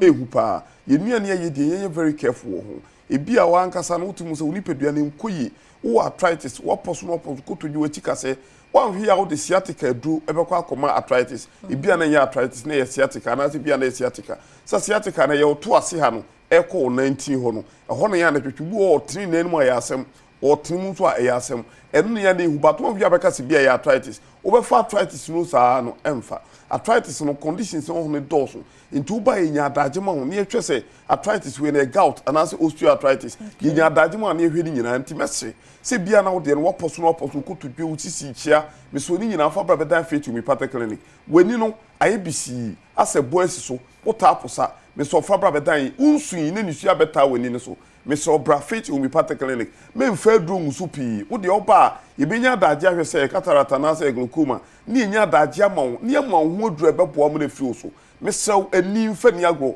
na wan hwie na se duma waso ba ehye me so bia na wo diabetes wo ye diabetic na wankasa abia ba ya che ekuro tu entimi wuda wo de bra se diabetes ni mfiri ho a ekuro no entumi nko enti wo ba ebenya adagye ahwe diabetes no se type 1 na type 2 ne enya adagye ama no ahwe ama me so wo ba enka wo hawo enka wo yade ye ne ebehu yade no wo ba na se diabetes a ye nhwe se diabetes ne se woni because diabetes etimi se woni diabetes etimi ma stroke ba etimi kan kidney etimi so mentwen e ma wo kidney no na se woni no ensa ya nsa no aba ebia na wo de na enye diabetes na ye stroke no ba be ye nhwemu ahwe se ischemic stroke ana se ye stroke ben wo ba ye nyehu na ye be ma ho duru ye moduru a se de tibia be ko wo yare kakra bi na na se pija na woni mamumu a eno ehu kidney no ebia na ho aka odwonso gu adwonso obi antime home wankasa kra de wodo odwonso no na wakata ohene ehu pa me so be ma ntwen ma prostate no ense ya nsa na waba wo ba be check prostate no yehu wo haw na aba no a sa odwonso adwonso no bikam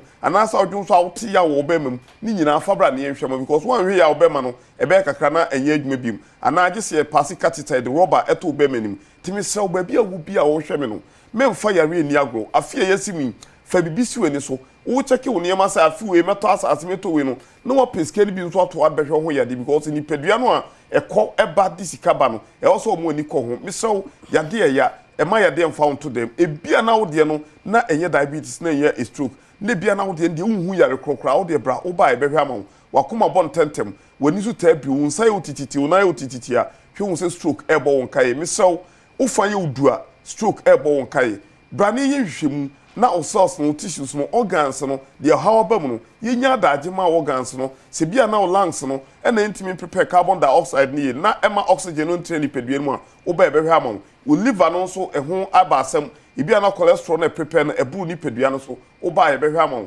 mesrew ese bia na akoma no emoyi anase moja na pompe no emfa nkoyi me so wo ba e be hwe ama atris na wo ni padua no wo ba e be hwe ni nyina ma wo se ne be ya bia be ya adwuma kama messe ese o kidney no ma hu hia efeli a ehu entwen mani nkodu 15% mekan percentage because se be do below 15 no a eno ene de ko dialysis machine so ti brasisi a ne check mo ni ehu se bia eso ate afri 90 no ne emodro amana san apija misro pressure no memfa ni ago one day pe pressure no betimi atwa hwe misro bra ne enhwe number dey 0244 58 38 59 0244 58 38 59 and 0541 0540 710940 0540 710940 and 0547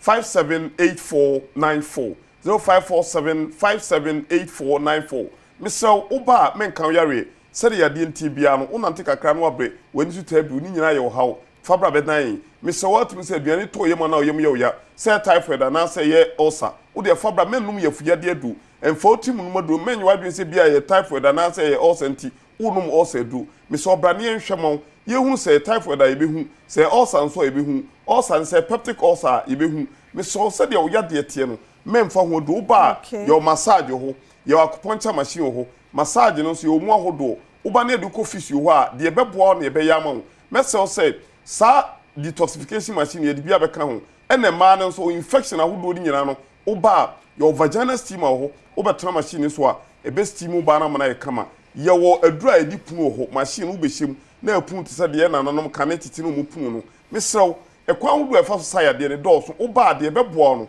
ena ye be ya ma me sense number no so biu Accra High, Santa Maria, Abuja Junction. Takwa de Anaji Police Station in Ope. Messese Kofobia Police Junction. Clinic. Dr. Kofi Amponsa na yete no enkano number no wo screen no asie me dofo frɛ. Na de one modin kra no. Okɔ eye Faith Homeopathy Clinic a omo ebehwa doctor fo ne apomde adwumayefo no wonimte. Omo ebehwe okama na yentie birthday celebrant na happy birthday enkoma honorable Joe Bedwansa kane efie kwansimintim brashe bedwani honorable Joe Bedwansa happy birthday erade onkoso enhira omiamia pono ma papa pa ochemia mo akodakwa ene wish you a happy birthday afei happy birthday enkoma Augustine Boache Ajeman erade onhira na onyo kese no ma sunfra dumo enkwa dumo Augustine Boache Ajeman happy birthday afei Chief Hammond our Ghana Navy happy birthday Chief Hammond our Ghana Navy oyere Mrs. Agnes Hammond our Yejuma Ghana Port and Harbours Authority ne humble servant Kwabna Akrofi or Asempa FM and we show Chief Hammond a happy birthday erade nkoso anya kese oh bravo happy birthday bia do wo de na bia no happy birthday nkoma mu nyina medidi afia amankwa tamaklo mabwatima ye krado e de amsepe eto so wie pe kwasi beba de asemidika na fe pensem mu na to so koso ma fide ne na Adom TV fi se wazoyi ye dase Tino fantastic morning Badwam ahosepe inyi last week yet na say yengi CEO for Koye Stancast Auto Works twetwe nkomo maka cho de djuma oye pimp my ride djuma ni bi zo ya anyi do two cars ho CC cars mepede wo ka no oye more specifically bia no ka kire na obeye de medjuma no ezamo onye na fom celebrities a waye djuma ezamo one most mo oye mpa obehye adwuma no mu azo sua wo university na CC oreye onye na agbo nkomo na nso no nkomo no da papa nti no ye tedo in the nso nde nkomo no ye bepede ye bohwe mosima waye mpa a wa ma na adwuma no etintim so the business ye pa wo krom hade for a young man no on the phone na adwuma no ye no so the risk wo papa pono obi ka ye nya tamo etamank itwitwa na ese na ncha etam zo wonton na hin bia ba obi ne ka itwitwa na se ese ka na waso ba yeso papa ntinu akukudura wenya oze gina de medwuma yenyim besinda no o hade ya ndan so onye hen rebotwetwe nkomo ntino Kelvin akwa babio okay ntino ye tia hen nkomo no do CCRS me pede ye taking kakra pede chechemu musma oye ya ibuduru hade izin kana nya na aka the warankasa di kusu school ye statistics any computer no science computer science na eye wadwinde ebe ye kai man da wombuenfu a me mama dey no the only problem but as my papa no intellectual person so no about books ni sanyamanyama no on fa diagro yeah so I had a problem with him so I had to be hiding the jobs so now hotel BC if you in Cheng I used to go and park the cars there and it got to a point even where I think one of the cars were vandalized just to stop me from parking the cars over there. Yeah, so the journey there. Hotel run now. Me sure so no know yeah. But he didn't have the courage to tell me to stop coming to park the cars there, but they just had to do something to it. Was weird. There's a stone throw glass and so. They say I call but there's no way anybody would just, and there are different cars over there, so how would they target the most expensive over there? In such instances, no, not or there car who from when you park on they say no, so Mr. Glass, no, the glass, they wrote on the glass, so I just changed. It was the back left door, and now it's a glass, no. But we learned from there, and you know, since because the business originally didn't start off with a plan, no, there were a lot of mishaps which experience made better over time. Yes, if I had a plan before, let's say maybe my trauma plan go, there will be a lot of things. There would have been provision for all of these things, like where the cars will be parked and whatnot. But it's channeled because I was hiding from being spoken to or being accused of not following what I'm supposed to do. Now I was getting all of these issues. Okay. Yes. You back share the challenges na be but me pede ye engineer parents. Yeah. Side home no. Oh, sister. I so no mama is okay. No, okay. Na papa na papa ya be no ya be juma at that time. No papa ya be juma. Yes. What work? He was a system analyst. So building software smart Coca-Cola name mechanical Lloyd. So it was quite big. Yeah. So per se he wanted me to follow in that line, but it was not my passion. Okay. Into no you watching there enye honum na befa enye na zu ho nkoma enye wapa zu ho nkoma and once in a while but misubang so you know there should be a limit, you know. I know where to, but when he started seeing progress then he became much more relaxed. Okay. Into no the time no nyina no start business no na enye wo ma me no wo party. Yes. Okay. And as if you know hotel be wo side honum na honum na eya park car. Yes. Yes. Okay. Because me to me park with you. Originally I should have started in the house. Hey, were you not afraid? Because at that time I'm sure that maybe one can say that you who sika na obi in a car bro na park car next to obi in hotel. Anything could have happened. Have a risk and taking them. Some risk there, business there to become better whatever you do, you take calculated risk. If you don't, you will not be able to succeed or progress to higher levels. Drift hunters were a big risk because with the meaning now, what if there are no returns? What if there's no dividends? What if there's no future? You know, but that's why you back it up with prayer. Then you are being guided by the Lord. Let's say what sorry keke, you know you are you know what you are about. Any jumasa, it will never work for you. So it started off, and it's a journey that from me parking at the hotel to now has been a long journey, and it's experience I've built over time. So Cecilia, I know that I'm not going to park cars at hotels because yes, I've created provision for that. Okay. Yeah. Okay. Matter since you know, ma yen share some of the risk take a lot. A lot because the car is somebody's possession, the property, you know. Car bet to me about recently last year there was a Benz. Sometimes some customers think they are very smart, so they'll go and do some of the work here. Then they bring the rest for you to do because they know that your finishing is top notch.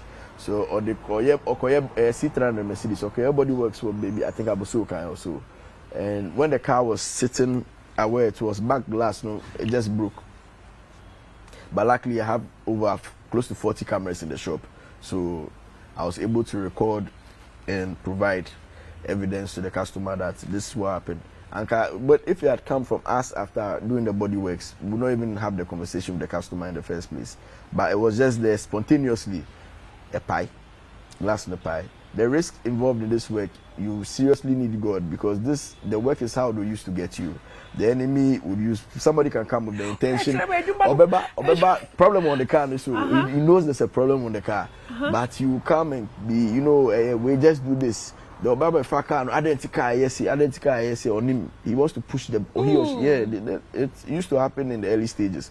But when all of those things were happening in the past, we learned and we put in measures to stop such action. So about my job card before you sign, we go around, we check warning lights, interior, whether there's any crack on the windscreen, the tires, no, the BBR. So when there's at least my word against your word, and on our document proving that there was a checklist, yes.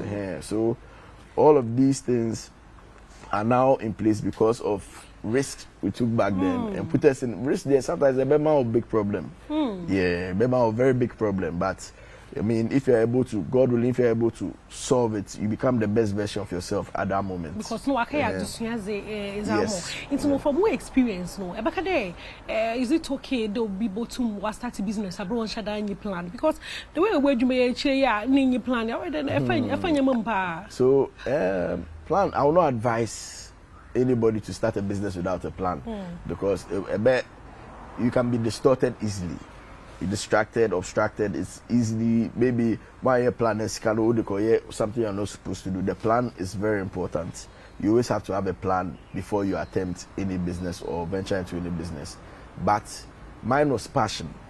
Originally, my name said me be a shop. If I was even going to do it, me personally for my cars or maybe my friends or like on a distance. But people started, all the way to Nigeria.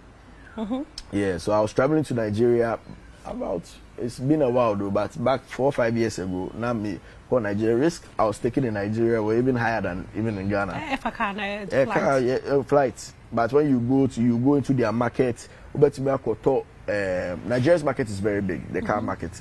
So you can go and buy parts, it's not the part, or the part is damaged, and so there was a lot going on. Customer before was say or train the part is on the way coming. You tell the customer the part is here and it's not the part. Are you serious? A lot of maybe I'm not saying I come back to Nigeria. They will never take it back. Hey, you don't know where you may come home. Oh yeah. If you don't put your foot down on a lot of things, you ubeboka. Last year like this? Now,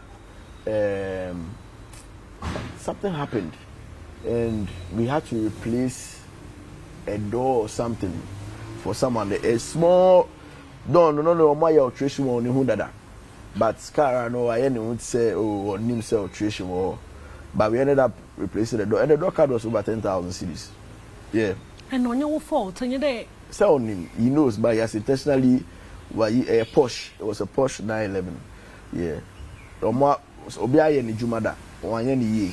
So he made us come and work around that same area. I can't according to Chelsea. I didn't lose. So Baba came say on the glue they've used glue to work on it before, and we didn't do that work. But he was still emphasizing that that's not how the car was when he brought it. We ended up paying because of good reputation, so he doesn't go and talk negatively Cast pass in age so na wonyim ho hwe. Yeah, so on adwuma wonderful. It's no bibi da na show dey nya profit it for so adwuma ye. Oh, profits there. Because they been to me 10,000 just like that. And it doesn't happen all the time. There's once in a blue moon. Yeah, so I know you have to always be prepared for it. That's why you have to be always vigilant. And yet also the customer, to also the workers on the car, you also have to keep eye on them. You always cross-check. You have 2 managers in the shop. So there's always communication in and out. You don't need to be necessarily be there all the time because you are building an army. So they should know what they're about. They should be exemplary. They shouldn't be passive. So I'm seeing big progress and I'm seeing a lot of growth. Even the younger ones in the shop. Yes, so you don't need to be there to show them what to do. So if anything happens, I can put my foot down and say, this didn't happen over here. And the experience, why am I a business manager, papa? Yeah, papa. But you manage Ghana to see about. No, what's about it? You know, my first profits.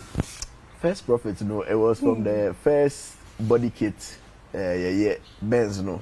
Yes, it's a free old model. Ako new one na me ko Nigeria ko kra nyama no so because it was the first of its kind I didn't do any I didn't plan so scano I went to buy unnecessary things with it. I bought what I was supposed to buy but it was a back room, so if they are seeing the car part you buy so with time I realized it's not always what you do is you attack what is more important first. Then you relax, then you see what is needed. And then because you are seeing this, you need it later. You turn it to a hoarder. You'll be putting things in your storage that you don't even need or you might never even use. Yeah, so I think I should have gone about. That job was not, but then the city was lower compared to the dollar. So I think around 30,000 cedis or so. Yes. That was how many years ago? That was about 7-8 years ago. But you're a draw state. That time, no crowd, no, even with all the mistakes. It doesn't come consistently. Okay. Yes, and that's one of the most expensive ventures of the business. Body kitting, because so the customer will see the need to pump in that much money. But Sasika for something minor, especially the customers who have the very expensive cars and don't understand why they should put in extra money to get the car in the best of conditions. My young man, in your profit 30,000. Kakra. Oh, girls there, baby. Me, yeah, girls. Chile, Kakra. You have a fair idea what you did with it? Yeah, I think I was with. Back then, I didn't have the best of friends. So, I mean, you'd be lured to do unnecessary things. You call club, you call Didi at very expensive restaurants. Before you realize, the money is gone.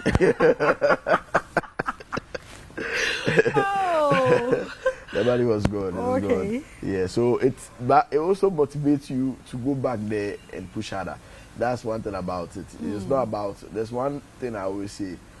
Somebody can give you 100,000 cedis right now. If you keep it by 6 months, so at least you go back and you recoup or you get money back from the money you've made. That's PR, maybe mayor advertisement. So one thing which helped me in back 2017, 2018, promotions on Instagram. I was investing into it. Went to me at the 1,000 Ghana shares, 1,005. Sometimes nobody will call. Sometimes you'll be there, huge influx of jobs comes in. But it gave me a huge outreach. Yes, people got to know me at an early stage. Yes, some people know and some stayed back, but some made their approach. Yes, so it's helped and it's helped the business to now. And in your younger days, always push harder. Yeah, that's my advice to the youth. American power, always push harder. For some, all first kind of yes. But me, who they sharing our Mawari. Okay, Moframa. Was it? Oh, Moframa. Okay, not yet. Not yet. nyame time mu no ni nyinara baba ka ho nti no Calvin and I mean chunko no my celebrity adwuma no okay moti okay meeting celebrities young boy celebrity for the first time. I remember meeting Stone Boy the first time. Sakode was my first celebrity I worked with. Wow. Yeah, Sakode. Yeah, so Sakode, yes, she was Nigeria. Yeah, so luckily enough, Bromon, I don't know whether I know Bromon suits. Oh yes, he's around here. Yeah, classic, very beautiful, expensive suits. So I think when I was in university, I approached him to work on his AMG, now SL55 AMG. So we built a relationship from there. And I ended up in one of my journeys to Nigeria to go and buy car parts, Muhusako airport. And Bromon also posted that he's opening in Nigeria. That was the Saturday. You call Friday. So Saturday I saw Bromon's post. So I texted him and said, are you in Lagos? Yeah, he's opening. I said, I'm also in Lagos. So he invited me over. Then we met, and I met Sarkodie and Angel Town over there. Then that's when the interaction started. Angel took my number. We talked, and we met at the Octagon. Or even before that, or the Range Rover neighbor. Before I even met Sarkodie, he brought his Range Rover. We resprayed it. We did a lot of things to it. That was respraying. We just resprayed it, yes. Then Sarkodie is a very nice person. All the artists are all nice. I mean, although they have huge respect for me, likewise as I do for them. So the interactions are never. I can't see you. I'm my favorite, especially Stone Boy and Shatta. They are like my brother. So I can't say I'm going for this or I'm going for that. Like Stone Boy and Shatta Wale, they are my brothers. Yes. So on talk about both comes. Yeah, I have to say it. If I don't say that, we'll many a problem.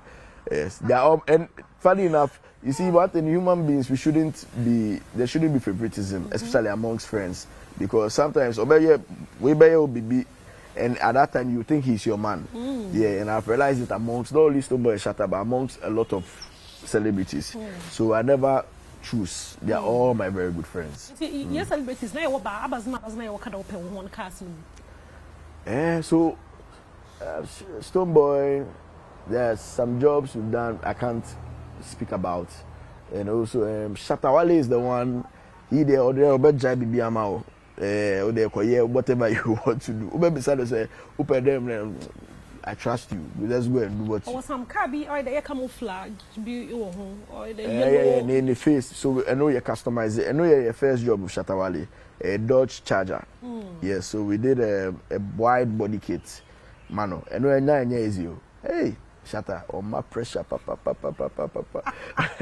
because it was our first time working with him, and they needed the timelines were not meeting. It was a Juma way. There's a lot of moving parts involved. So there's somebody who's doing the wide body kit. There's somebody doing, and you sometimes working with Ghanaians is very difficult. Yeah, so I had to squeeze and also take the pressure. But when he saw the car, he was very happy. He was very happy. I think I said, I'll let Fritz send it to you. Yeah, he was screaming everywhere. He was very happy. And ever since, till date, he always talks about that first journey. So connect to Hajia for real, Anna? Hajia for real, I think she reached out to me. Hajia for real reached out to me. Yes, Wale connected me to a lot of other people. Because I think on your page, at some point, me who video or the Hajia for the cars he have a Shatta Sone car. Yeah, so that's one nice thing about Shatta Wale also, or support it. So when we're going to deliver the Porsche Panamera Hajia car, my friend say, yeah, bow, Bakana my end the camera, or say, bow, and he just came. Nice. At Trasacco, phase 2. He came and he was in the video, and he made the video more, interesting. Yeah, Shatta is a very good person. Okay. Yeah. Until no, Obi Pede, ABS is on camera just for ABA, watch a music video and see. Oh yeah. I can say for social media, you use discussion, social media, so be a young or be around the business. Yeah. Social media impact on it. It's very powerful, and you have to be very careful of what you put on social media, because some people put out more, they can bite more, they can out more, they can chew. Or say, then you realize that the cars come and end up back at our shop. The customer back at baby say, oh, now or person the member, but winning. That's what's going on. People over hype themselves now on social media. Yeah, so we work within our means, but we are never afraid to explore beyond the boundaries. Yes, so social media is very powerful and it helps a lot. Yes, and I advise everybody starting a business to invest into at least for skakakra or for adverts, for promotion. And also you can also involve influencers, you can involve bloggers to also push the narrative. Okay. Yes, yeah. Into no time yeah, so but before I kono me pede more kodo. What's a trend now? Trend, well, trend, yeah. Car trends, no. Car trend. What's the new trend? So in Ghana, trend no man who say a pick up is the old school cars. So see, 40-year-old cars, 50-year-old cars, or 1 year, I must say, fine, come on, they say brand new. There's more value in it now. Wow. If you go to South Africa, you can have a 40-year-old BMW. Maybe originally, when it was brand new 40 years ago, it was around $3,000. It's almost $60,000. Nice. Yes, because it's difficult to come by a clean version and also some uniqueness. So wherever you go, people might even look more at that car than the latest McLaren and a Ferrari. Yeah, yeah. So a lot. If you share, despite crowd, I thought a lot of old school cars, Cheddar, who call the hotel no also. You see, and other hotels, you see a lot of old school cars because now there's more value, and it's difficult for any person to just get up and buy the same thing. Okay. Yeah. Okay. And I can't know. What's the future? Since you're about trend in the neighborhood. So since I may invest into, from the small traveling I've traveled, I want to bring a lot of innovation to Ghana. That's why I'm here Drift Hunters. So Drift Hunters no, Obi Bebisa me say I don't see Drift Hunters no. You are pumping in all this money, a lot of resources into it, and like you are not getting your money back. It's because it's an avenue for people to understand and see that it's possible. You call South Africa, you call luckily enough, you have tickets to one show. Your friend King of the Whip, a bike show. The bike, the bike can go over this building. Then everybody, Seaform. I think the will be them. Yes, with scales. Or bet me a giant bike no. Or I see, as it's in the air, he catches the bike back, and I was like, this is beautiful, you know. And Ghanaians have this thing about risk. Why are they not also say obewu? And I was so innovative. So I thought. Yeah, and but and also they might also be coming from West backgrounds, but it never stops them. You don't need to be limited. There's a Ghana 4 year per limitations to do. So even Drift Hunters we cry now. Time from the onset, there's been a lot of blockades, which is normal when you are starting something fresh. And with my experience, many Stancast Auto Works, So my latest addition to the society is Drift Hunters. Maybe it does a lot of young people, content creators, YouTubers, bloggers, creative arts, and also car drifting. A lot of educational stuff. And God willing, we get a bigger space the next time. They better me the bike for Beba. So at least people in Ghana who have never been traveled can come and see and like they be up. He can ride bikes, but he never knew he could fly with the bike. He might end up in South Africa, he might end up anywhere else in the world, Europe, Japan, anywhere, and be making money. But this person will be sitting down and not understanding why things are not working for him in life. It's because he's not being exposed to the right things. So the exposure by Ghana. And we hope the government will also come in fully on board because it's very difficult to find people like us doing what we do. Even when we go far and beyond, they say it, that is it Ghana? Yeah, we interviewed Metro video. There were a lot of diasporans from America at our previous show, and she's a very big person in America. And when she posted a video, she had to come and do a vlog because she didn't expect this at all, especially from Ghana. Say, Ghana. We are sure say Ghana. And there was one instance where my creative director, Nikita Khan, I also do the drifting. Yeah, so me drifted, and he came to sit by me, and he went to take a flag, an African flag. He thought it was Ghana, it was Ethiopia.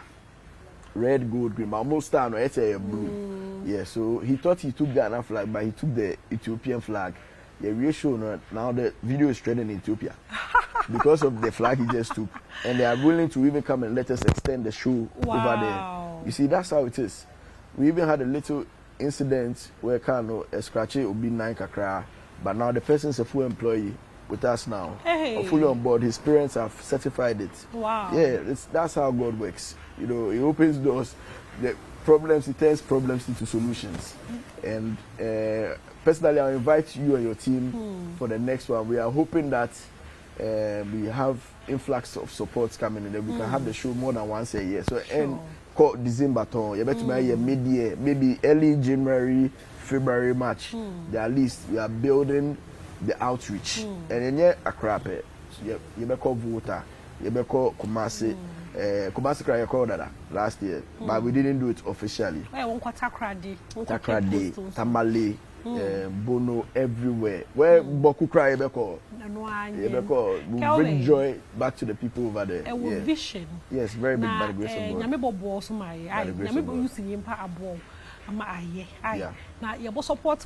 Thank you very much. Anytime, friend. Of course. The busy wait because you the honor so entertainment no.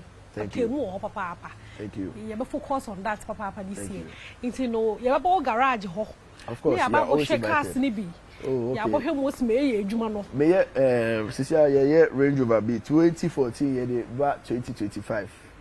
Yeah, so I think that will be an interesting one. Yeah, Baba, I will share a Jumary or Kano. Calvin, Yamin show, Papa. Thank you very much. But that's supposed to be very busy man. So your time, I was not having my Stan Auto Works, Stan GH on Instagram, Stan Auto Works, for Facebook, Snapchat, and so yeah, Stan _GH. I'm about to be for office, no, in case, let's say, for number 055 593 4593 055 593 4593. Michael, I'll bet you handle everything for you. Only a managing director. A friend Michael, catching the CEO was a friend. Kabibi action. Bibia. What sort of our Bibia clay is our more. That's Papa. Cafe Bano and Yamisha one, Papa. Bibia will be one about to her. Is in my hand. Quite the Jolu, Echo Police Station, they one a one on the side. It's maybe a Pebiana, Bahalia, who by years I'm who fuzzy dead way who her continental dishes. Now I say, Papa, until no, me the best had a one also mom see Brown and I mean, show winning, and I may adoma, Yabasana, yes, she this year. Asemi Diko, Asemi Dika, in the Becca, Aquasi Insia, Commander 6. Carlos said yes, yeah. Nabiama Catos here, Becca said the cemetery. Young Quadia can't yen fabbing cow, yen you be so and fem frimo. Yen cast some fun to be so. Yan kwa na ye kan sam ye de oboni die na be ka no na nya resource aye hwehwe me de akwasensia asebi de kabre na adrusu eno ehye ko bi say about kwa betimi afa so revive Tema Oil Refinery, and the reminder to the President of the Republic, His Excellency John Dramani Mahama, in his stakeholder and consultation on the energy sector. Penphobia a year no. One of the key promises I know woman say Tor will work again. So I'm not making kind Tor my phone on Kabumko, Krato Babonting, reminding the president about his promise. So I'm at Tema Oil Refinery, I said Jan and also ABM. And I would a board member, a former board member of Tor.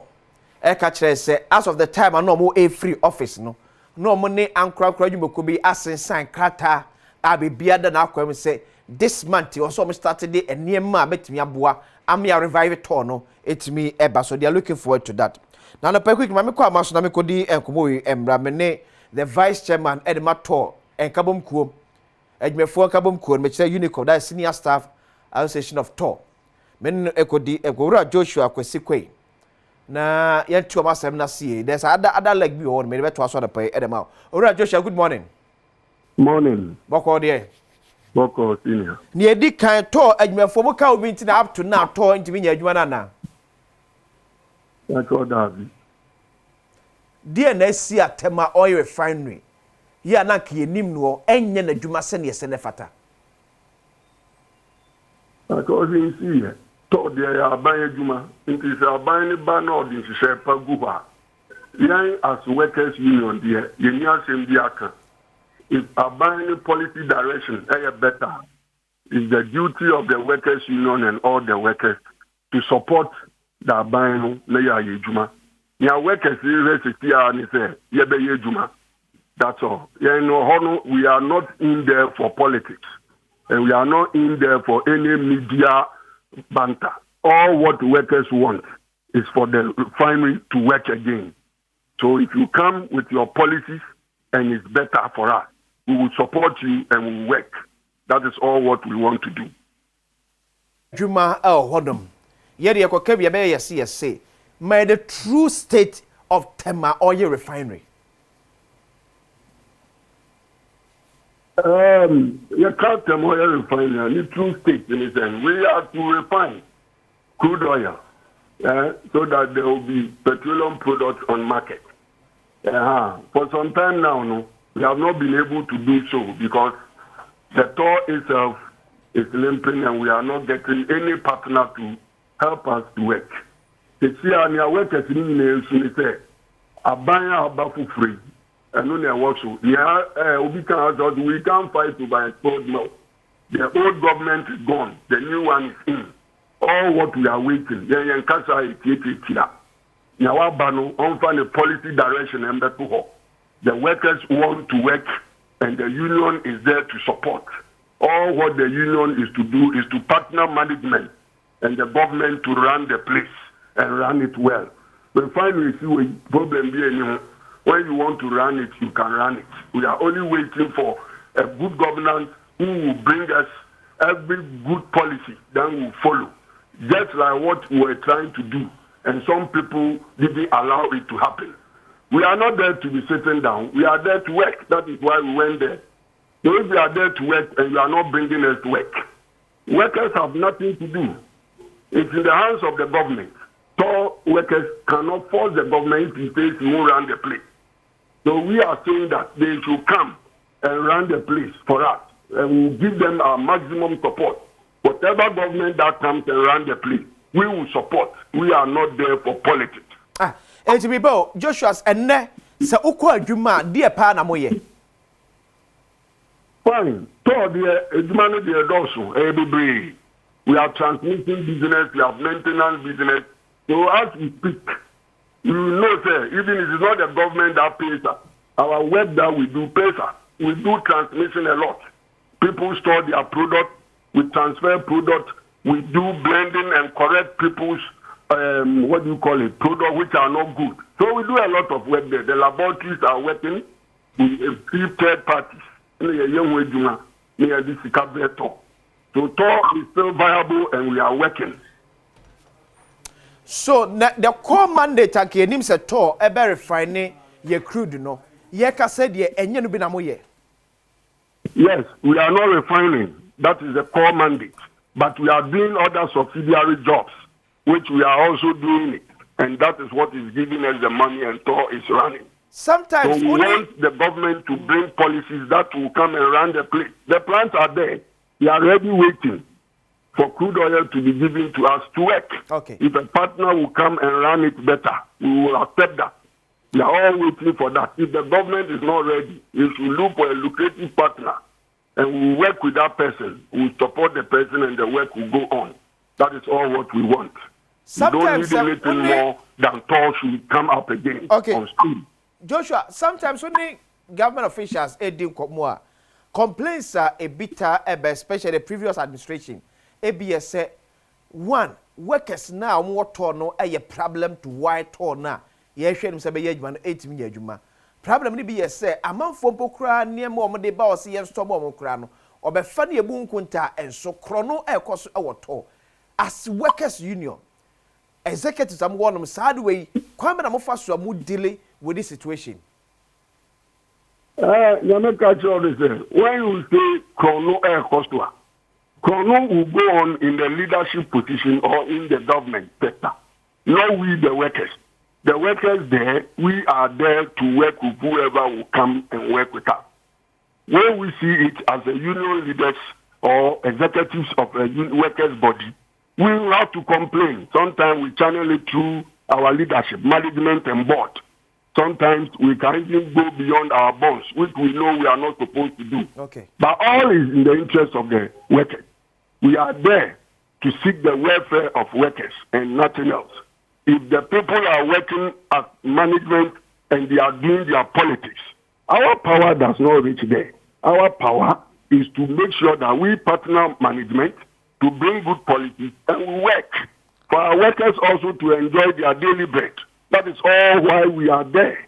We are not there to see who is stealing and who is doing that. Because all these things we are talking about, they know it very well. They know it very well. And wherever it is coming from, to they are aware. If you bring your product and work on it, and something, then you can speak to it. But you are not working. You are just there, and you keep saying that workers are still workers. Workers, what are we stealing? Workers are not there to steal. We are there to work. Okay. It is the government who should bring us the work so that our core mandate will go on. Okay. So, Joshua, before I jamu is it true, say, the previous government na reached agreement with Net Oil, so may invest in tour na and starting yajuma? Nyameka Alpha we say, as I'm sitting here now, we were only informed that they were in a partnership agreement. Okay. Whether it was signed or not signed, I am not privy to it. But all what we are saying is, if any agreement is signed in that order, if the current government wants to continue it, we should take it up and go through it. If everything is clear, and the workers will also be known to it, and the policy direction is okay, we are going to support it. Because we want the refinery to work once again. Do our core mandate. That is all what we want. That's it. Yeah, Joshua. So Joshua Kwesikwe, a vice chairman, Edema Senior Staff Association, yeah, or more tema oil refinery, that's Unicoff. It could have to say no air train and common. So send no near cano, and na even so the atosono. All that ye hear say tema oil refinery ebe ye juma finito. Excuses upon excuses are too much. We are not ready for any other excuses, BABM. Tema oil refinery must work. Ye nyine nim say eye adwuma mfa so dia e de bre o man. Ye nyine nim krofo a tema oil refinery kwatimi e form adwuma when they are working at its peak. Ye nyine nim the kind of sika na tema oil refinery e de bre o man no. And Mekato said they were contributing between 5 to 7% to the national GDP. Only two. It's a barman and a conwa. Fem mu bua da bia da Yesu say emra from no. One or the other bit me about from kakra. Because crop moko kra e free amno e bere nyina no. Sa eye a ship ni ade ade ani nyina gu ma de e be nyina no. Sa charge ni nyina gu so. Es nyame adom. Na ga na yakase yetu crude e wa ha. Now see to me the call Matama oil refinery, a refinery at the Maya. Some of these cost components, a bit free on them, and automatically to affect the pricing. Now, Banso Baba share a 12 do I FM go eso. Yet himself fair this new government, no, about the first budget. Baba men ni enko honum. Ye share a 12 do I that the FM go so or ye so. We have no other reason to yet you matter oil refinery and Tanya Jumabim. Because no make us the same. Penina or no a seat my oil refinery when you baby econ. Time I was not gonna crown for so more from grow say you been your oil and as a binya. Or no procret me and so I don't want to see kako shemu esoya dia. I didn't the na yet me took fam when be our yememono. You couldn't bet me refinery. What kind of work say can and economic viable, economic viable. Then we'll talk about who can say we can walk to get good. What can say economic viable and can send you all your Bible cigar. Economically is viable. You can say be ya, Yenya bro no yenya se because say we minister we abam nipa unya ayifu akupon edikotofu atino fu a price che da ehia ya nwi amanfo ho kakra enye obia na safu akupon na unya no wonya bie ete kwan so betimi afa so a obetimi compensate nipa na say kwan betimi afa so ama fem ho bo no etimi aba fom de ama no na nam ko kan minister bi si akwasifu akupon na ya hia nam se jaje 5 cities a jaje ya boa no 4 years kan mo yedu enya hebia so moje so koya betimi afa so a o man no take care of obi a wo ye aban appointee you make sure at least who betimi ato not because who beto because we are superhuman no say the bia obenya asumdie papa anything as aban fo adwuma ni ama ba bia akotena as a government appointee ya peso kwakotena fiewura bi dem na ade echi ade sen ya so maye de ntino ni yetu afiri wo etu ye minister utimi nya asumdue fa nya adwuma eno man provide we nyina ade ama for you to have a peace of mind to work for our benefit and it's difficult yeti ade fe say ade kama say obi dua ade amayen yengu sunsuo na so abama ye nyina ye nesro e difficult de mayen why ebi na make hwe ene N1 America ban na brace kam ye de yes akwan no street light abosu nyina ewu Ghana ban so ntimi nya sika for a street light for mo ekwan ne so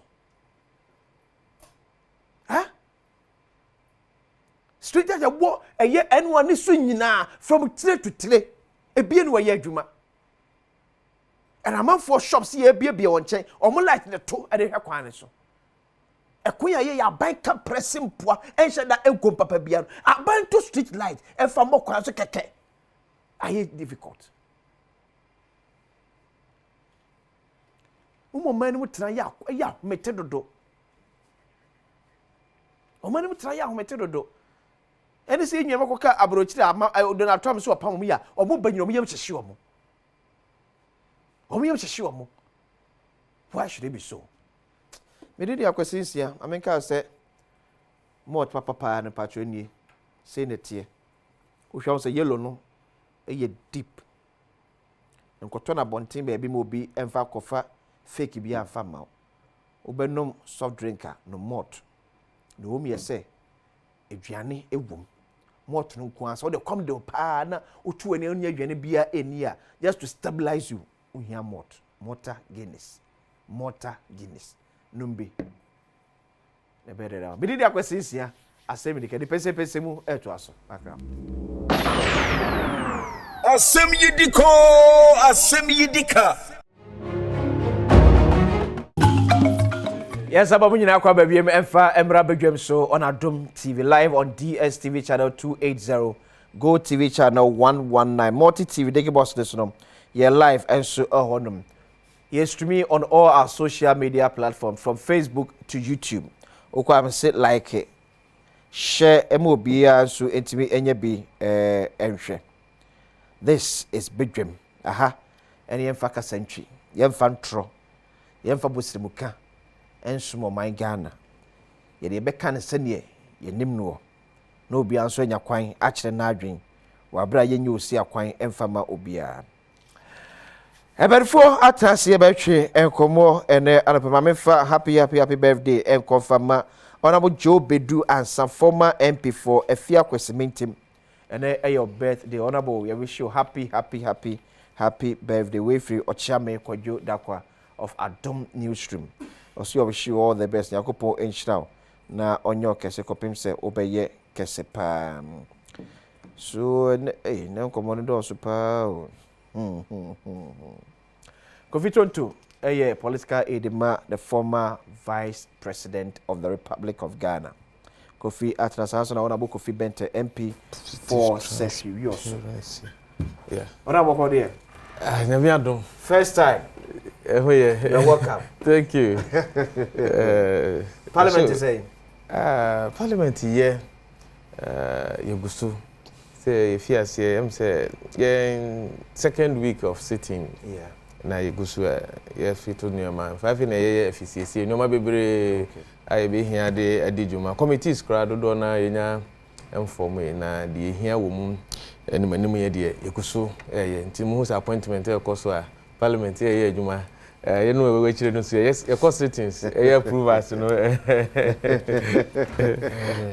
okay can for say and exactly 3 weeks 21 days yeah President John Dramani Mahama so fremo is fine Kofi bako there bako na me betina hai say am nim say mafia man na me ne tie ale say mafia wa bo say hwe so o say buma e minua okay mafia no mo de ti say you say nyama mo ya ne say unya de betina say so deputy minister say mo wo akando Dwaboso. Sure. Munya ba ko bi ka ho ana say. Ibenya ba ko aka. So Western North. Yeah. Western North. Oh, na say ultimate me you self and na adne so. Ibenya. Hey. Na say here we dey yen president we so promising 60. 60 no also do every parliament. Also here regional balance. Enti we check it. Na say monya substantive health minister. And was a cabinet minister. Yeah, and a cabinet minister. Good. It say here class president so be regional balance no 333 class 60 40. No saying when equal balance, equity balance. You look at the size and the basic one contribution. Obey basic one. Now they are hitting 48. Now cut 12. 12 now other sizes, you know. I see. But anyways, me man, congratulations. Former Vice President, what you say? Oh, Nyame Adom ne ho ye. At least no Nigeria. Enra na obedrie wa wi dwumedia okodi wo ho no. Yeah. Omoto omonsa frɛ no ma ni bedi nkomo fa kabima menkabi. Yeah. Nhihye ye ho. Wo hwɛ titiriu nanu a ekoto aba. Ene de wi a sebe akoma ne pagya druye na enipa bebre enhwɛ nimu sɛ de obedi nkoguo no obagye atemu impremprem nanso oka sɛ dabi oman Ghana yi yonti oman Ghana mabunu nti ɛna oman Ghana sikasem nti sɛ ne be ya yenkoka sɛ investor bi de sika ba onkoka sɛ oman asomdwe nim so ho na mabunu so omo pa adwuma na masumdwe bia ni ho nti no na omonsa ankoka nti wo se obagye atom don hwe do 9 pepepe na oji bibia from the time of the election to the time of concede 14 hours na oji tom nti Nigeria for no friend no se eba Ghana ye kabi mamin kabi ni Africa wa be tintimman ewo nti ono mo medi ho nkomo eno na okoya okodi ho nkomo ti waba bedru edwuma bebre nso da yanimu aye be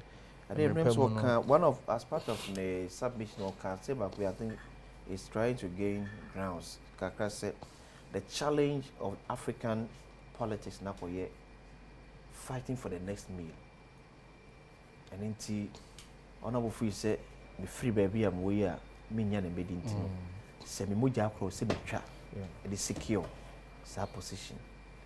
And I think where I'm for being a year when your mamma mono koye level na at least se me need meet me akukufu akwakonye bi na media me nim de you to say me ni bebre against the menyan and yeah honorable me nim say one say petition here they call for the removal from office chairperson of the Electoral Commission, I think other 3 commissioners. Yeah, so Dr. Boss Mansari, Alex Tete, Opedi Tete, and yeah, on the account. Say a dead on arrival, and I say, already a substance. And the me, Chia, here for a tearful, na yeah, say, the one more day akodan omampanyini no dedi kan ne kwan so a na me de ye de omampanyini Ewurade omama di ade 7 January no. Yeah. And then no chikura me who petition ba ko bi. Sure. Nkofobia say positive action for transparency and we almost the petition hekoye say enumanu ya new president no wodi electoral commission benimfo ni nyina akora mfiri ho. Yeah. Na we nso enra ekoye.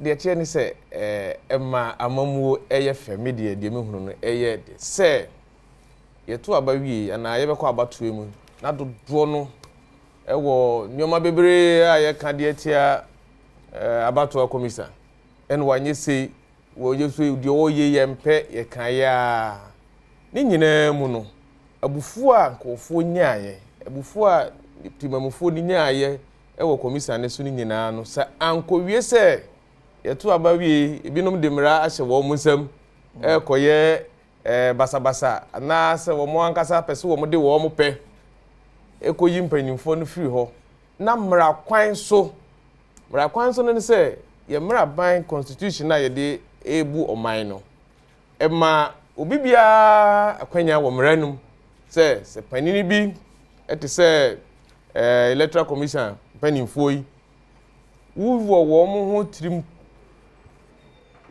trim ka bi se wo modwuma wa wo mo ye ne enso ani ana wo wadansedie bi a kire se saati bia adwuma na wo mo die no wo mo die a enye yi a mra no ema wo kwan a wo faso na mra no kwan ne se de di kan wo be petition president wo be chiro krata a chire mu de enti a wo fi se saa panimu no ana panimfo no wo mo tena saa de bia ho a enye yi eno na mra ntie yi ana se papa yi etu saa anamoy na otu saa anamo no ana se wo mo chiro saa krata na enkyere se no a wo mo dibim ti yenyi mpanimfo no emfiri ho mra na constitution kire ekwan ya saa krata yi ebefa so enti eye step ana anamo a edikan a wo mo etu eye anamo a edikan a wo mo etu na die didi so no nso ebeba enti omampanyin sakan ono nso ebehwe mranim na mranim fo betu nofo se wasa won so refer de ma committee bi a wo monhwem na ye namra kwan so efufemu akoka se ebi ampanimfo die Ghana fo bi num eka afa wo mo ho no edi se yeyi wo mfiri ho ana se endi se yeyi wo mo efiri ho a na mra kwan so no ye hunu sa na we enye de edikan ye hunu ye constitution e de bu o man ye republic 1992 constitution e de ye for republic ye hunu abato commission ye hunu ye wura afari jan ne bre so ye won tiko ono ana ne bre so ye a ofiri ho yenya ofoforo eye Charlotte mame Charlotte osei obaye obi ne wanwie na djuma na bibise ya petition ma ofiri edumom na mame Jemen sanso ababaye na djuma ono so sesi a wo ho na binom so apaja ensensem one na pamfo ne di enti enye nwanwa se de ekoso yi ebetimi ama mame no kwan se ye hwehwe mu no ewo se okoso anase ye hwehwe mu no mrane ne wodi enti fa wodwumadi eto ho enye nwanwa eya na ensem mu a mu amanyofo mota kan se yi si wi aban mu yi si wi aban mu wakwa abato so electoral commission declare as a parliamentary MP elect for constituency you are sworn in as member of parliament about to our course we process at the edge. Do you think say any issue official a bit me a reggae election in Ghana? What be that question? Now me so me practical, this is a practical question. Okay. Say about to enye edaprope ejuma enye event eye process process no ne kekambo mu ni nyina ena ma about to no mu nsunsanso ne kase obi aye dwurim anase wanye dwurim entinya da na yeto aba no ko a okay abatuo nhihye ni nyina bi gina edintwere eso ye twere din a ye behwe won mu a ewo akwanya se omutimi ekodi saa ejuma no ye wi a ye se edin no ya kyerɛ no ye nhwehwem enhwe se ni nyina eye ededa ne kwam so obi ekotworo ni di ma ye nyim firimu ana se obi edin edobekwa koduro so koto aba no enkoba se edin na enye no a na ewo ho no okay wenum nyina ebekoso na afia ba ye kwakoto ye hunu 2024 abaya ye to ye sansensemi bebre epeja ye se ebinom edin a ye wose ye kohwe wo ye friends nwoma num no wo mo ko ye no enye saa na tie wo se ye amendment ho ebinom ba yi security mom ebinom ye wie ye no na ye saa review ni wie ye no na ye hunu records e buy no still ye hu se no ba ebinom wo ho a ye koye saa review no ba ye kura no wo mo a aye transfer mfie bebre ekonomudin asan ebem okay ye nyina ye hu ye consent na ye consent ye resolve ho na easy ka say sa consent ya be di ohwe ne bra opese wo ye no another review sa review no say aye nye no te se de ye nim omra no mu no afi de ye be ko akoye no online digital ho na nankofo eyem ehihye omo say asa digital ya be enye obia na aduru sa pempenso no yen mu asabi ye nkuro num bebere num won krase ade network ba bi o ho a ubokura emfa enti se me kokobo na amfa na mantimi amfiri hanso anko isi because me concern say every one part bi o bi obi tie e de ko your friends the district capital ho no obeta wo be 25 kilometers wow enti so mantimi anko yes ade we just to confirm the name na adane du okodu ho na ne din enimu a ede na obeye sa nyoma wenum nyina na se ankoso yi a eka obi ema obi dun ka se ene na abato commission no obi bi opese odi sie manfo no obi bi opese odi boa obi for instance what the other example near course no ya yi si ancorrect no enya effect bi wo the outcome of 2024 elections across our constituency as far as me consensus we also concern there yen opposition that NDC yen ye manual processes no ma kekensi enuma ehunu se die ekono se koba se register no ba ne ye koto aba we ene ye hwehwe ampaniampa e ba ye no ye nya ti start symptom ne ba ye no enya effect bi our election so me die no so enya wo so okay me da se Kofi Honorable Reverend Charles Owusu Abekensa former independent parliamentary candidate at the Madisha One Kranza North constituency. Reverend. Moko de. The Nyamia yeni o. Ye de Nyamia se. Ade pa chen de. Obo ade na de asida be man. Ye de mense.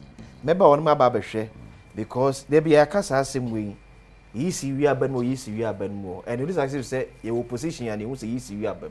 So bese nyina ye bo on ye tie ase and niema yi si ye a etimanu wi a aban.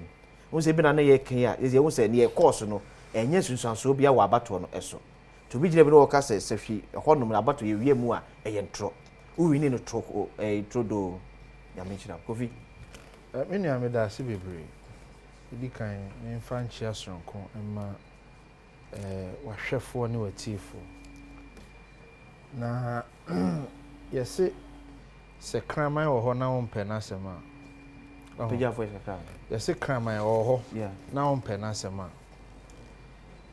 enam na ayira kra na de ahye no na o de hye na akra bi kra na akodi mpipra agro no wapira o se kraman ne ka no apɛ ahoma bia na de akyekere kraman ne mene enti bro focus say give a dog a bad name and hang it ope ahoma de mena nipa no mene enti okay ekwan bia obefa so na nya san ka hwe asema minua ko fitina hakan ya ahwe asema kan ya se nya ahoma na ope de akyekere isi kon waka asem ni nyina besi se hwi oso ho ayeto aba no krojin o ha obi amaso enti no asem ni ti ene ne kon ne nan no ene de hin look de ekoso nyina ye NDC feeling the party for the church. Because you better aba no mo ka kire. Say. Omo ka kire ye say maami we de ye weni a be pam no want bi. Wo ye nsentwe no want bi. Enti o law a ye say mens rea adwinmu pa etai unsusu ye echi. Unsa adwinmu po bone na etai unsusu ye echi. Enti omo ye omo adwin say ekwan bia maami we ye be pedin bone ne de atai no. Ne wi a de ahoma akyekyere ne mene no. Enye ne ba why? Oti ho o se okoto aba. O the 7-point reasons by the entire your friend is saying register no nya papa orefi. Yeah. Emu ba ko kra nu ha otimi prove ye.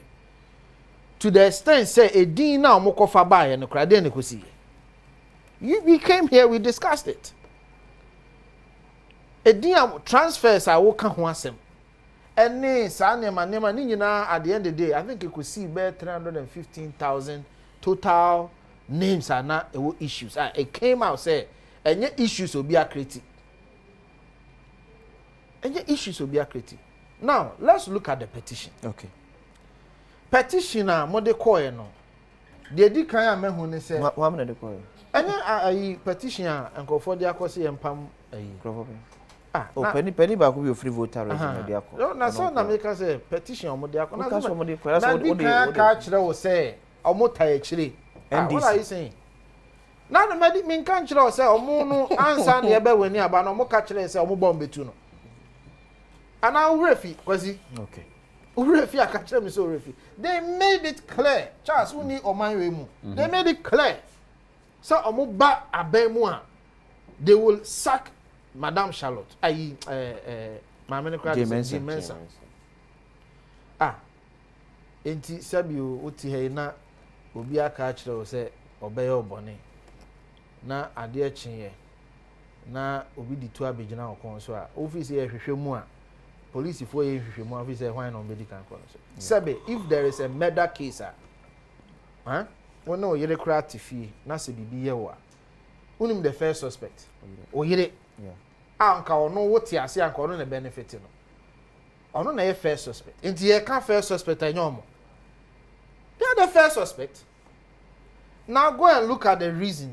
Frivolous, pathetic, bogus reasons are on their share document. And they say saw na ya disenfranchises are. Look, so we call court.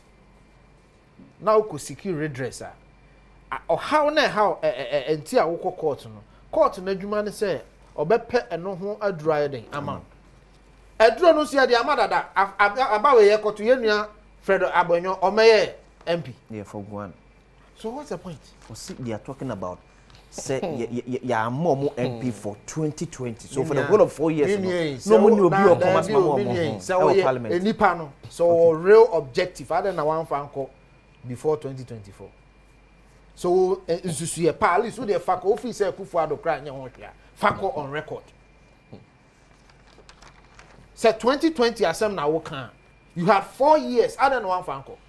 Me say we dey fa call na ka Kufuado kra anya ho hwe ne enka say Kufuado na e dey sobo na ebon. Enti na me kire say the ultimate purpose in say South for ebetimi anya representative. Is that not so? Yeah. Has that not been achieved? Not in 2020. Not in 2020. As they wanted. Why this time? But you were 2020 saying 2025. As someone me kind they make sure when say say who seek a redress to a problem. So how be o na wo pe anu draw. Okay? Okay. Anu draw no say South wo benya representation. Is that not so? Sure. And na easy for ayen hihye ahoro to the extent say nyame ya adom 2024 yetimi ato aba ama South nso enya representation. Okay. So what is your problem again? One castle MP Amasafo or say a brebi we are dear bi ubrichi merano emani tia nkrofo one can say ya or throw the petition but another Masafo MP that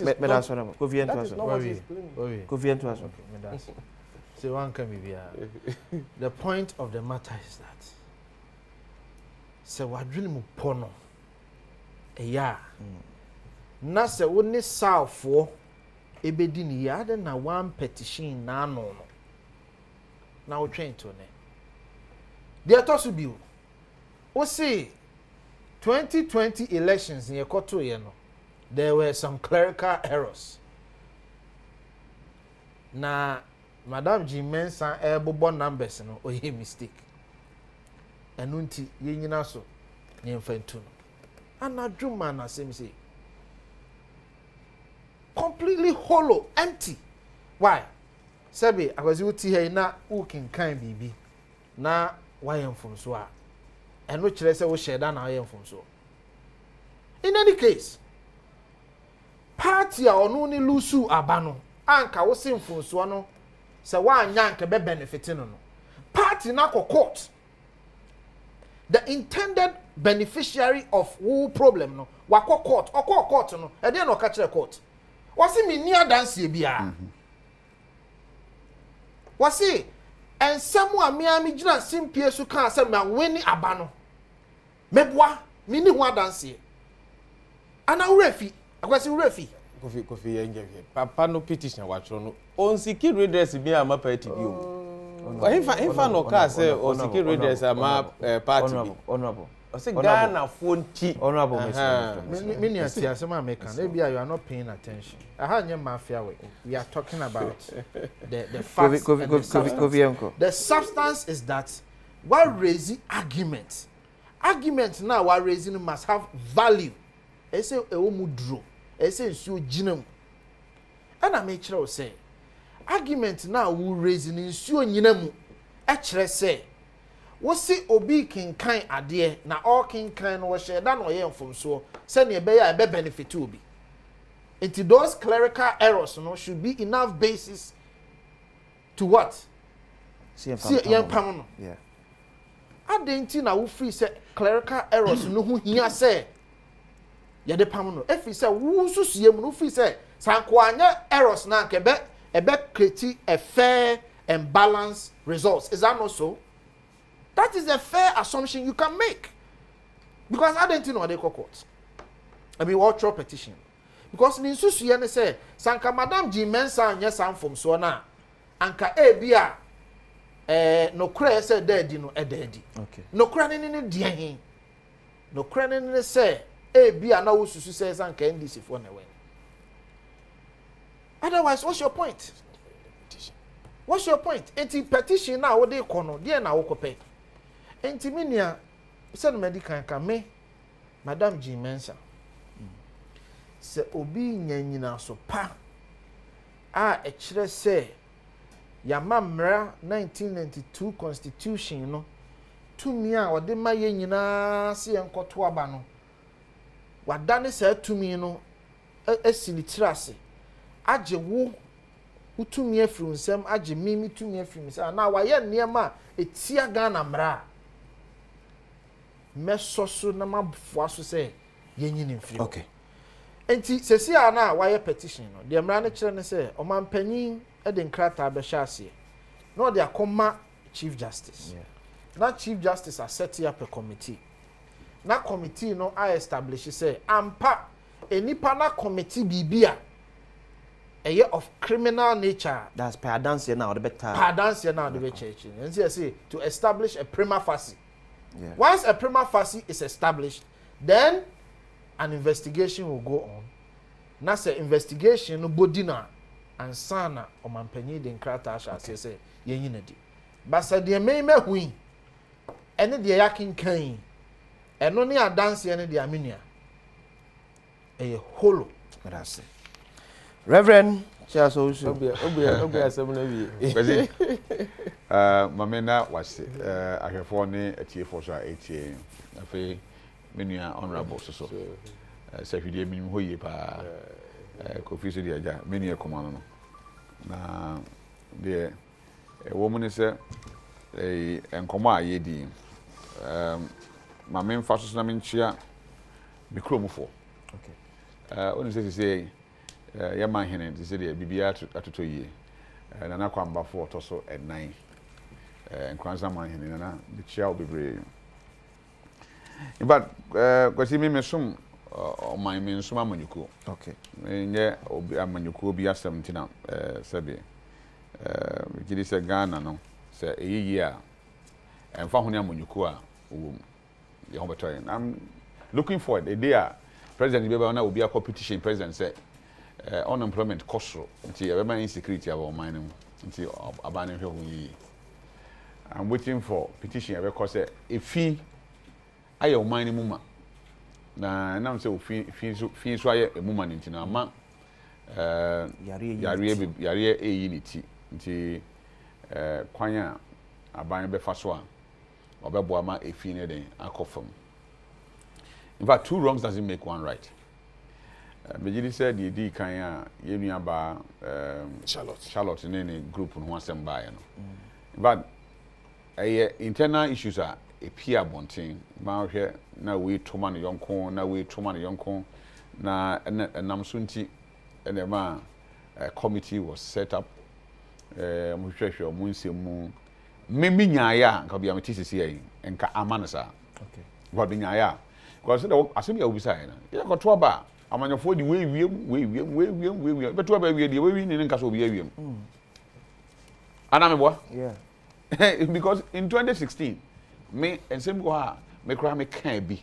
If we are changing them and because my me and now, or ye bar who fed Charlotte. I know you perceived say or ye near maybe a support man the ruling government at the time.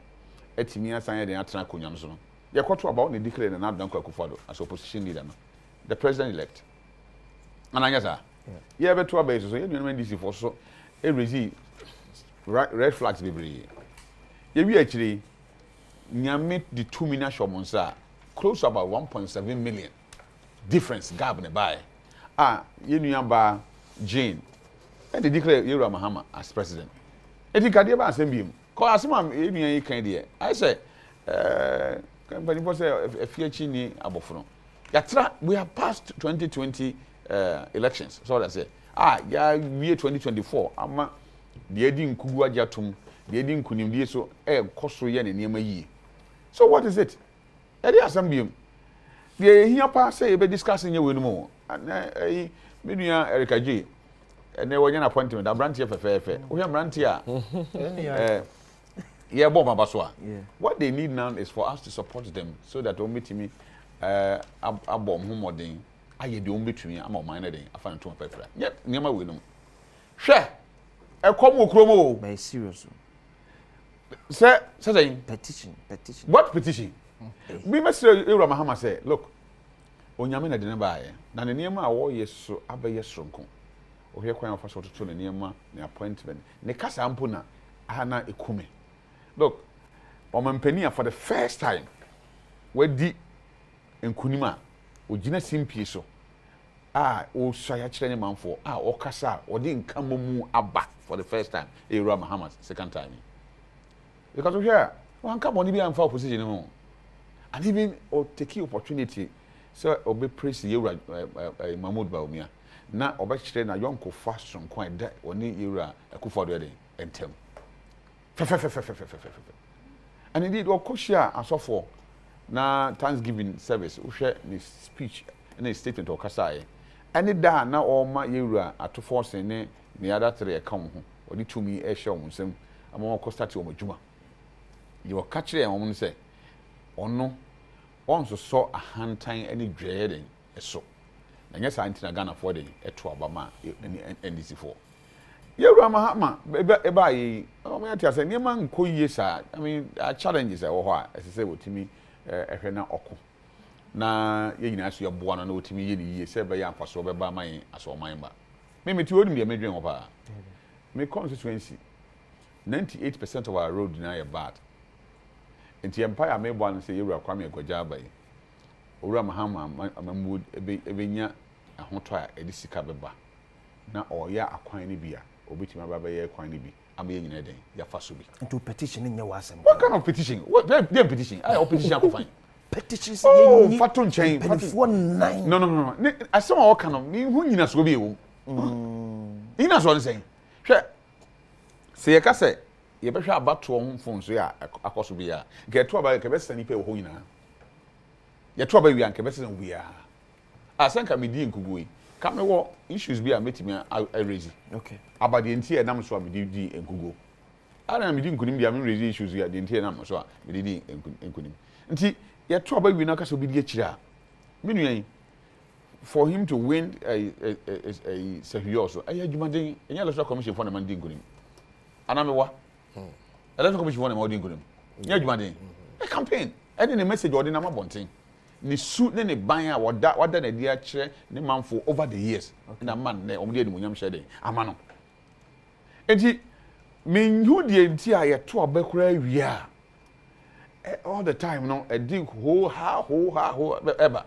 Odi nkunim kan say yabo am medi nkunim bankugo banko ha de a any indeed nkugo de ya mum de ya ina any football cry sabi o ya boy obi kura timi famu because the team edi nkugo but baby aminu na free ba na premises no en sheda ni ahoden sa baby a petition and the fee ba no sa some na woka na o say bosso say the vice commissioner Deputy Commissioner Dr. Boss Masari tre ni me bi wo social media ne ma ne ye say or towards the NPP one pay NDC it is say ni pare koso ma ne tena ho no mu a dangerous e de ma o my Ghana because you have more code of conduct and boy e wo adwuma mu yeza sure you say that how say over betrance as host they say we and the new can say we enti etika bibi nhye masom ba o de bibi hye wosom o producer say o chia na watene edwuma no mra ho anameboa nti yewia boss Masari ne nsem o kan so church na na say enra da ben start here na fe even though crime has no expiring date but have they committed any crime na some na church no e mane e begina say any kwan say o to me say o yadwuma electoral commission na me hold brief for him. I'm not defending him but I'm just saying say a man sanity ni ade nkran ye twan na nka wadi bone ne mo ansan ye be yi na ka ye no because nsem a wo kan ye nra asem ye nyina enim sa time amre sa amre ne den e course ti me fi say ba bia ye wura mahama aduru no ene ne tumi agana for de ahye nsem ni gidi a ye wo no mu no a ye nyina ye pese support no bo ne chi don bompa ye support no ma otimi ye o man ni ye me nyina hoto ye no nye nsem wo bi na ehia ye mesre ye wura mahama o makuru we den empare no o makuru for de fam no o makuru we empare no mo so so kra kuru away no look Ghana for so hwe aba ya to ye ho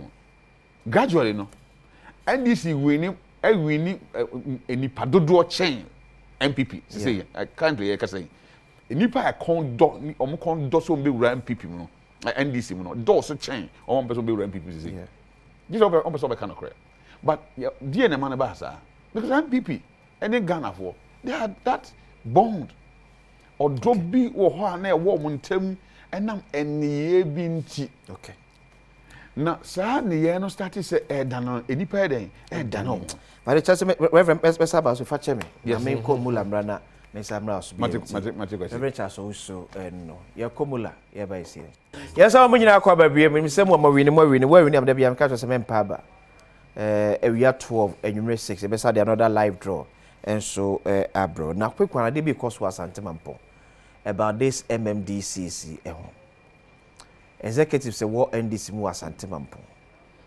ni be free say kwam fa so amoye vet no entwaye it was set more correct some of the errors and some audios bi asha see APP amam for send me we dangerous so bit me atrase abon the trimu pose obi obi din kohyemu a automatic on e be fa ntie yin pa ko edin frame no Uma pepe ye enye adwuma asantema mpo nyame adom ye nya regional minister Dr. Frank Amwakohene eti mumpe MC obetimi aboa na minister nso etimi atanet no aboa adwuma ye de ama man asantema mpo na mampo afa ne papa e de efra ye be kyerɛ mo pa ko ya mo fa so mo yi nkofo bi de free mo vet mu no entwa yie mo correct that error no enfro happy birthday nkoma Michelle and Clasper, you are 6 years today. Oko School Special Grace Academy or Tantra Hills. We free Oma Mesewa and O Papa. Yeah, on USA. I want to wish you all the best. Nyakupon Inshana on your Kesipa. Reverend, I'm for announcing that. Until say Ghana for amanyofo beja you do me I do you. On that then. Em say nyen point bit me aka say enough is enough. You do me I do you no. Say anyaya. On say the ntia ama yeto aba wi a na nkofo season ne nyina nye nra na start you. And start you radjo mama pen so. That be start ya chapa. And it's you do me I do you. But time bia na de oye victim na wo su. As if say onye bi da. What you say? Nti Mr. Yura Mahama say ababiu nyame nim de nti o standing by for the second time. Ma omu nyame anim ase na wagu no ho anim ase. Eniema bi wo ho a ya ye pen a wonim a emwama emfa enkambo mu ma oman mu. Ede nchichemu eneba. Yura Mills ba ye ho. Oye na dwen senka opese o ka Ghana bom. Nti wo hwe ya na ne party for kra na ne ko. But na on pesa niema asisi pen no obetoa so ma sa ne ma na den akoso na aka ho because e koye kam na se beda ye ho a be den se ne paper be den e be ko nti mi sire Yura Mahama wa ba yi se bebre na obete bebre no di oni obi hu but on ma Ghana nsi ni su kane na on kai hu se Bible say emre ni na da bibia ho se de oba yi obesan firi su akọ na emu wa kwa wi no enka ye dumbe na edi beja na sa ne mane ma etise sei petition ya petition se yenye sumasi ya petition yenyi benten ya petition yenyi ho ahwan da be na ebe hwe petition na wi na ye abu oman no so oti asenti mesre na daroma ebru se bibi chia na obetima tene na ye ntene no na emoma ye nye se we penso esiye nti mesuma ba chinchine atwan asa me penso bi eden esi aka se nsachire bi eden enyamaye honorable my name Dr. Ishmael Yamsemo committee what it is some reservation be amount for expression be much we say Bank of Ghana or the true state of Ghana's economy, IMF made the true state of Ghana's economy, Finance Minister made the true state of Ghana's economy. In fact, this committee no the date on the year man free these institutions here bobo edio, so there's no need for any 7-member committee be to look at our economy behavior. Basa and our kind of sa. I don't know say when I walk there. And na as a committee no or more juma ye dia show monsa no wetonity. Okay. O man pani ebo apron. Ye campaign. O ka say Ghana for e na dom. Ye di to me e shene sa say onhwe man so ade ba ko be eni say o me nyina ya toa na ya hwe ya kire adwen ahwe se de oman no empuntuo no yemfa nko nti o ka say basa obeyi nkofo ama wo mo adi anim na yatie saa adwenkyere. Okay.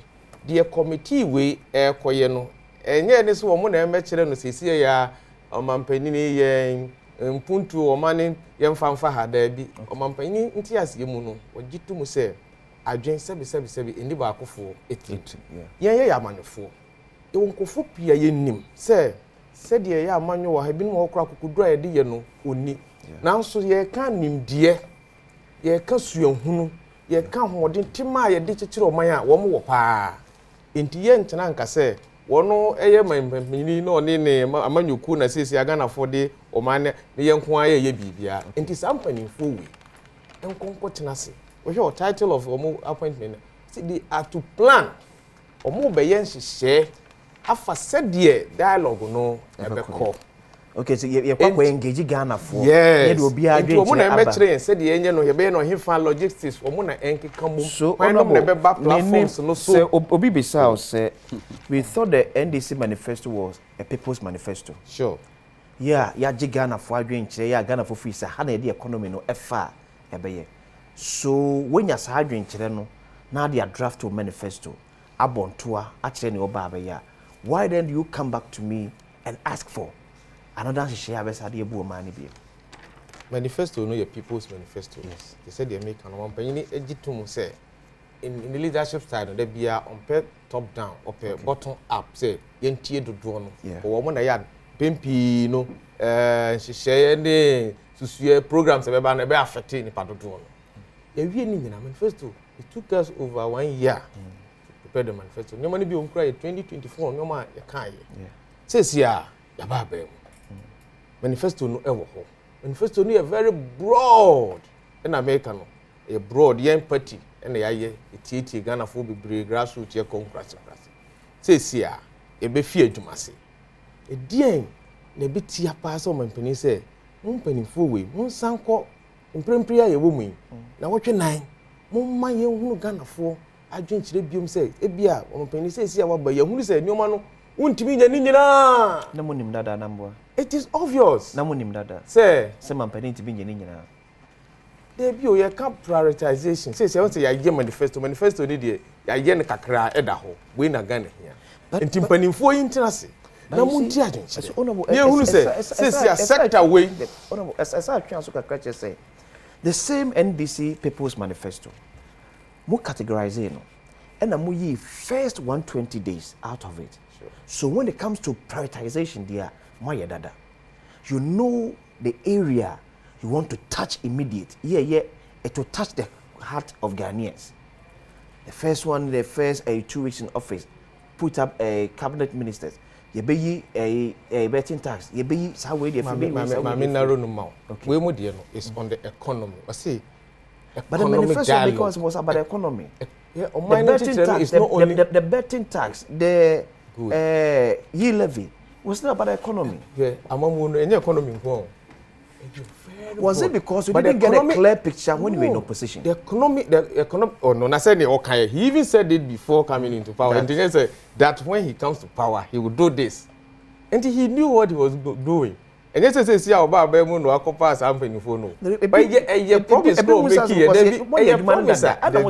it. Promise or ye campaign or cast say obedi omampanyina de ya ye nyina chire no obeye sa we aka it we never be shape the economy but as nya mention ko mo nkotena se ne mpanyimfo ento to ye mfa express embra wo mo de committee we cry de mo rule ne say ye planning process no ye creative platform who will be on this platform within 4 weeks so the we dey asem and that is not so bachelor wadwen me ni asisi ano me anyu wadwen chense se ye me ni asisi ano me Ghana for ye no mo ade because see him say committee and yanke koto abama committee for because I just don't understand. Every day committee say 1 week one committee. Mati committee here Sami Jemfin Kwan committee nipa 21 also. Ade the good 21 people. One committee. Now allowance in square committee ni beji no etimi new oh meba na wo dem amen kasa allowance sa committee ni beji wo Sami Jemfi committee no ebetimi asi new building for PMMC because I just don't get it. John Jinaponso ati committee enti mo buy say mo onimdie na mo be chichiro man na say mo buy say mo de mo be titi committees na nka mo fi say committee ni etiti a anka ye nyina yentimi mu man why wo say obi mo ne homode yemfa Ghana nhye wonsa na wo nimdie a obetimi de abu o man ye de Ghana hye wonsa afi ye Ghana fo na osori awasa ba ye wo say ye mebu man no ma na wo asema na wo tena hakan into governance no o say ye political party honorable Bacho. Look, Ghana is a serious country. It needs serious leadership. Party bako, John Jena Party Committee. Finance Minister at the committee. In fact, the committee is growing. Okay. Me assure say che Lance and so better committee because already no Oma shall see 2 gold. I will win MP. I shall say illegal mining. I'm a him for her. I will win crab a camera. Oh, master, you see, me pacho, me eduma me. Answer me babet na me kasano. Na my research. I will win a him full. About Bontin say one more MP I will win MP or NDC MP. I'm a mo kasa mo company. Mo central ni akoye hwehwe mu say NDC talks. Ye illegal mining. Na no ye hu de mo koye wo oboase. And the point is say no every week bia mo beti committee, mati constitutional committee, mati energy committee, mati gold committee. say yanko planning event in somate who committee event keka planning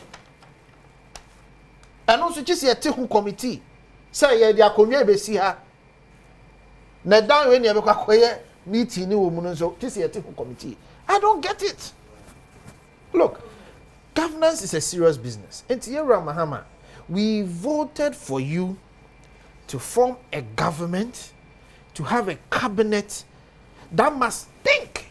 Okay. That was the purpose of the cabinet. If there be a committee, and Tierra, me medika I said the other day when I came here, I said it. Say, look, we want Mahama to succeed, but we are going to hold his feet to the fire. Yet to Aba Emma John Dramani Mahama, yan to Aba committees. They should get to work, appoint the right people with the competencies to do the work. No munyai say no boys and girls ne a year most I say kwan mo be fa so ache sika no say no mo be fa mo call for no matic committee na mo ma allowances. Is that how you want to run this government? Get serious and get busy. 4 years no ebeba enche already mu good way no asha say enyunu. Reverend kwesi we kesa asem papa among your 40 young doctors me yamse super once upon a time you were for buy now or any ministers na appointees ministers in Ghana over 100 Ghana for start say kasa was say he's in a hurry na yamana kwan na o man na ye dia hye nsa na on fix your mind. I think that it is too early. And Yura Mahmoud Baumia any opportunity by anka onye said he work for the year na he will change his style because will be different. Committees or no committees. Bottom line, the Ghana for you and say aban sunsan so ebetimi aboa ma or how near mania you woman so eden esobeti. Yeah. In fact, me be your business is here. The make sure you know say Yura Mahama Bema business community no. Nipa ayom ankrenkren enyuma. Enya rehemu woni mu se sikasem totoye be ekoyie. Se be ya enyuma betimi apagya ne ho. Ama nipa dodo anya bie den aye. Sabe maami odi kokwa besi kwan ho a. The buta nyina nse sika be konko fo botuma betina to kokori ma na o metena kokko ho from the 10 o'clock. Okoko de acha by 8:30 na say den esa. The all to kokko abrante oboku bi okwan ho. All those things na ye niema optimamufo na ye nkromfo no ye hwehwe se niema be yi. Enti obi an style of governance or the enam. MBB might not maybe have committees near you. He wants to have committees. You will judge them after the committees na juma den on my year. Any be say na eso on faso and na eso eden any faso. Nti me remember it is here no. Personality is a woman no. Me many obi any problem here. Say the tax be na show monsa. At the end of the day no wonya juma mo mo ye juma mo man no. Nti after so ma submit on report of the abano. And na ibetime nya ho kwan yakase. Na yes ye beye and any kwan say ye beye. Because we are looking for value for money there. Until say execution be adwuma na wontimi enkyere de e be free meden aba nti yenya abotre na because the city constitutional review committee once my year kan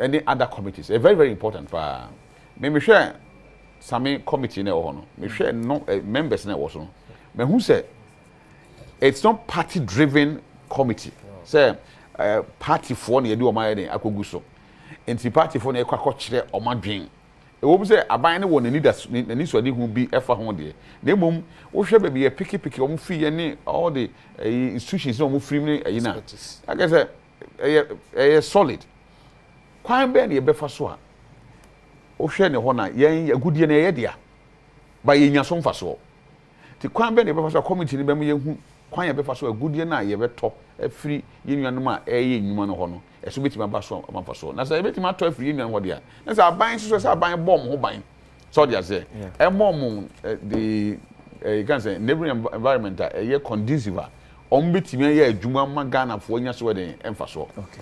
That is me the mehwehwe. Say ye ntine kwa.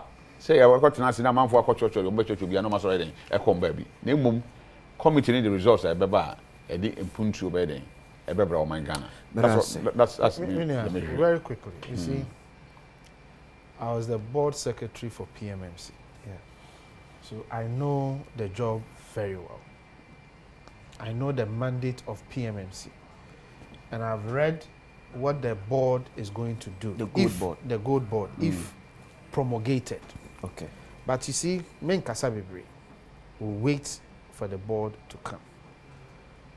But then, you see, Charles, the challenge with your submission is that Omampeni Ekachre say, why analysis of Ghana's economy and the challenges thereof into onim Ghana how tientu abama no me solve how yetu abama who wie ya wo say committee san kwaye report make through or how no what are you talking about? But I say confident to e be dem nya wa so dey break na o share bedwem president on Adom because na Adom TV watch na no pa e da for na say kese come production team dey nyina me dey akwasi Asia background